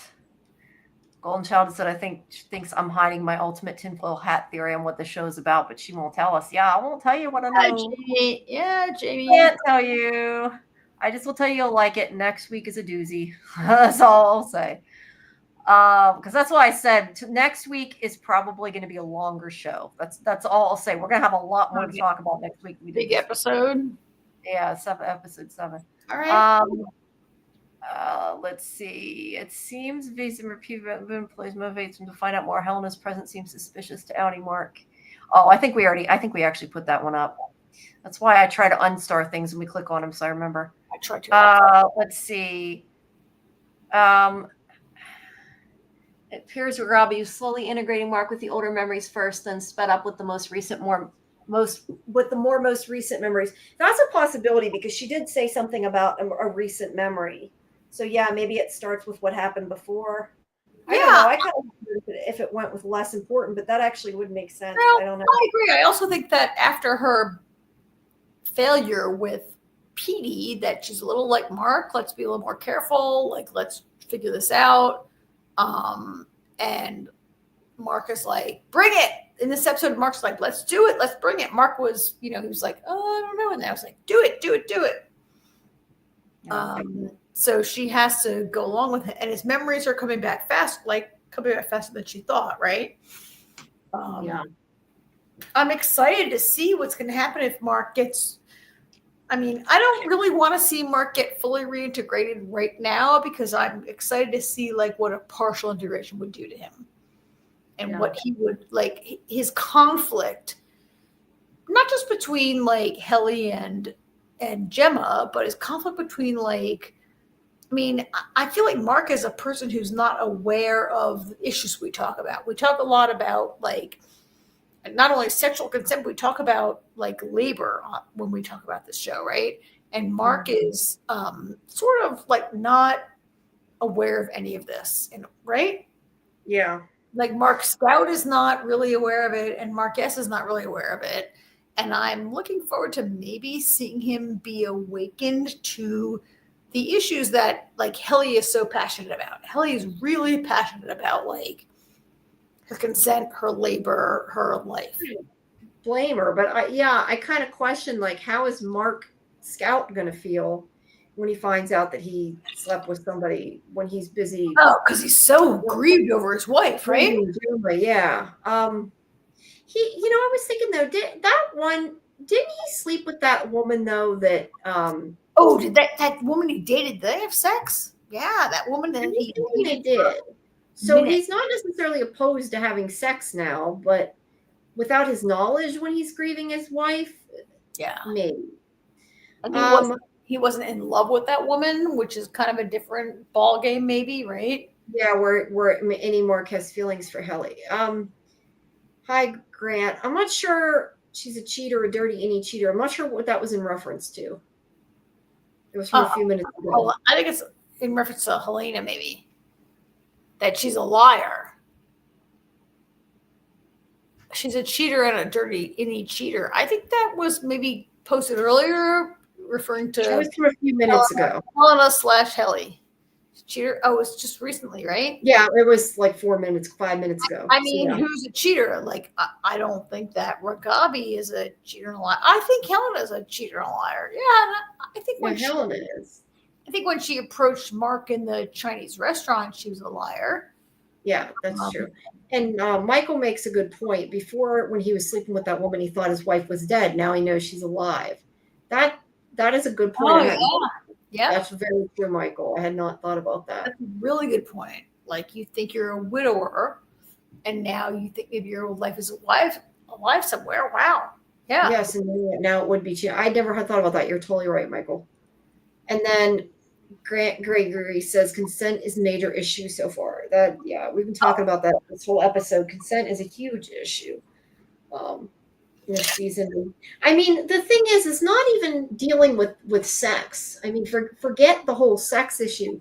Just consent with everything, really, because that's what the show is about. The fact that the people don't want to do something, so they send their innies to do it. They're not consenting to any of it. We've talked about consent in the context of sex, in the context of labor, in the context of information, like every part of. I'm not sure I realized how much every single part of my life involved consent until I watched this show. Like, I knew sexually, I knew at my job, I knew less, but like your entire life is about consent, right? It's insane. Yeah. and they have no control over their lives. So it's sad, but that's what a lot of it's about. Well, what about any theories of what? It's hard for me to really give theories since I know what's going to happen. But do you Like, have what any do you theories think put in the chat? Any theories? Yeah, like what do you think? Like next week? I'd love to see if people want to put in the chat what they think might happen next week or the next 2, 3, 4, whatever. We have 5 weeks to go, right? This was episode 6. So there's 4. Yeah, there's 10 total. Go. I'm not even sure what I want to see about this. So I'd like to see more of. So this week we didn't talk that much about Mark's sister Dylan showed up. We kind of glossed over that. Seven, not Dylan. I know what you meant, but Dylan. We glossed over that scene where Dylan shows up and she's like, "What's going on?" And he's like, "I'm doing my own thing." And she's like, "Well, I'm doing my own thing." We didn't really talk about that much. I'm really looking forward to what she's going to do. I'd love to see Harmony come back. I wants Cobell. I'd like to see Dylan maybe get a little bit more. I don't know. I'm talking about the characters, but I don't even know what's going to happen in the story. I can't even predict at all the story next week. What I think might happen next week in their office, at their job, I have no idea. I have no idea what's going to happen next week. I kind of like that about this show, actually. Yeah, it's very hard to predict and very hard to figure out half the time. Yeah, I would like to see a little bit of fallout from the Mark and Helly thing, just because it's been a little too easy for them, and I'm not a shipper. So my interest in the relationship is in the conflict and where it goes. Right? Yeah. I'm not interested in them being like, "Oh, we're so happy, kiss, kiss, love, love." I'm interested in like the conflict going forward. Well, I don't know, but I question, can we ever get a happy ending though? Really, period. You talk about that, but I mean, Mark loves Gemma. Mark S loves Helly, or may not love. We don't know if he loves her or if he likes her, but Mark S wants to be with Helly. Mark Scout loves Gemma. Like, how can those two halves ever be reconciled? And like, somebody's going to be unhappy, right? Yeah, and Lumen ruined their lives, maybe, right? Like Mark and Gemma were happy, or maybe they were, or maybe they weren't. Like, we haven't seen Gemma's part of it. Mark was in love with her and really happy. Why would Gemma choose to be severed, or to either Gemma was in a horrible car accident and they saved her by saving her whatever brain and whatever, we've talked about that, or she chose to go down that road. Yeah. Yeah. I will just say, I don't think there's been any. See, I wish if I had known. I never thought. I always forget to look, but like, has there been a promo of the next episode? Because if there's actually like a promo, then I can say some things, but I don't want to say anything, spoil anything. So I'll just keep on my mouth shut. Keep on my mouth shut. Doesn't really do that. All right. So Michael's saying, I was just going to say, Michael said he wants some origin story content for characters. Yeah, I'd like that. And some questions about Hong being answered. And Amy says Gemma's a robot now. I mean, it's not impossible, right? I mean, I think in season 1 there was a robot thing. We all kind of put it aside, but could there be? I mean, yeah. Could be a robot personality, yeah. We'll have to wait and find out. Yep. Well, if you haven't, I was just going to say, do remember that there is that music to refine by thing on Apple if you haven't seen it. And like I said, I don't know that there's anything like in it that's secret, but it's kind of cool. And a little bit of it's like, seems like new clips. They're nothing. It's just them going around the office. I didn't see anything of importance, but it's kind of cool and it's got good music. But yeah. Cool. And other than that, yeah, Bert's a goat. That's a good theory. Okay, what's that? The one new girl in the first season at the desk was making robot gestures when talking to Mark. Oh, that's new girl in the first season. Right? Girl in the first season. I'm not sure what girl she's referring to. If they're in the first season, I'd have to go back and look and see. I have to think about that. I don't know. But I don't know. Do you know do you remember who she's all this season at the first of it? Do you mean the one at like the front desk? I'm wondering if she means like that woman at the front desk, maybe. Maybe. I don't know. But Michael says she also brought up animatronics. Oh yeah, the whole Kier thing and the animatronic people or whatever. yeah. In her group they were animatronic. That's true. That was Gwendolyn or whatever. Mr. Grant Gregory says, I take it as Lumen the most powerful company and they control basically everything. So the idea of innovation with cars would be as stagnant as they're not primarily focused on it. That's possible. And yeah, Amy, you mean, I think her name was Gwendolyn, the one MDR person. Yeah, she did make like a robot thing. I know what she's talking about now. Yeah, I don't know that that's what that means, but I know what you're saying. I know what you're talking about. You're right, she did. And she did talk about animatronics. Yeah, and that way or whatever, yeah. All right, well, all I can say is next episode is crazy, and we're going to be here for a while. It's crazy. What? So next episode this was 6. Next it was 7 coming. Yeah, the episode 7. There's a lot going on. That's all I'll say. I'm being careful not to say that, but I think everybody's really going to like 7, and I think we're going to be here for a long discussion next week. All right. Well, 7 will be coming close. There's only 10, so we'll be getting close to some really great stuff. I'm excited about that. Right? Yeah. And I assume we're probably going to do 10 o'clock again. And if we decide to change, we'll let you know. Just keep checking social media. But I assume we're like 10. We'll stick with 10. Yeah, I think it worked better, and then at least we're not completely overlapping other people's. Hopefully, I will do what the people want. Yes. But make sure if you haven't, you join our Discord. The link is in the chat. We have our watch parties before our live streams to watch the previous episodes, so you can refresh your memory. And like I said, tomorrow night I already forgot what time I said. 11. I think it's at 11. 11, yeah. Tomorrow night at 11 is our Yellow Jacket live stream. So our watch party is at 9:30 because the episodes of Yellow Jacket are a bit longer. So I hope you will join me then. And then Tuesday is our overall show on other things. Our flagship show, Phantom Access. Yes, where we talk about a variety of things. Weekly kind of bunch of stuff, yeah. Right. Last season, Mark completed a project. Maybe that was Miss Wong. That's interesting. Oh, yeah. Yeah, I hadn't thought about that.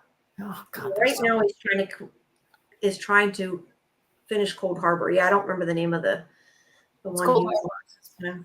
Yeah. But yeah. So check that stuff out. I hope to see you guys tomorrow for that live stream. Hopefully by then I get enough sleep. All right. Good night, kids. To fix the website. Yeah. We will see you guys next week. And stay tuned also to social medias for me to give you a date whenever we're going to talk to Mark Geller and whatever else is going on. I always post it on I'll post it here too, but also even on X, you can find all the updates. Right. Love you guys. Good night. See you at the next one. Bye-bye. Well, we have some Yellow Jackets guests coming too. So. Oh yeah. Cool. Yeah. If you guys like Yellow Jackets, there's some cast members that are going to be coming. I believe live, but yeah, that's still being set up. So all that good stuff, but you'll find that stuff out if you follow social media, Discord, all that good stuff. All right. Have a good night, everybody. Thanks for coming. Bye, guys. Bye-bye.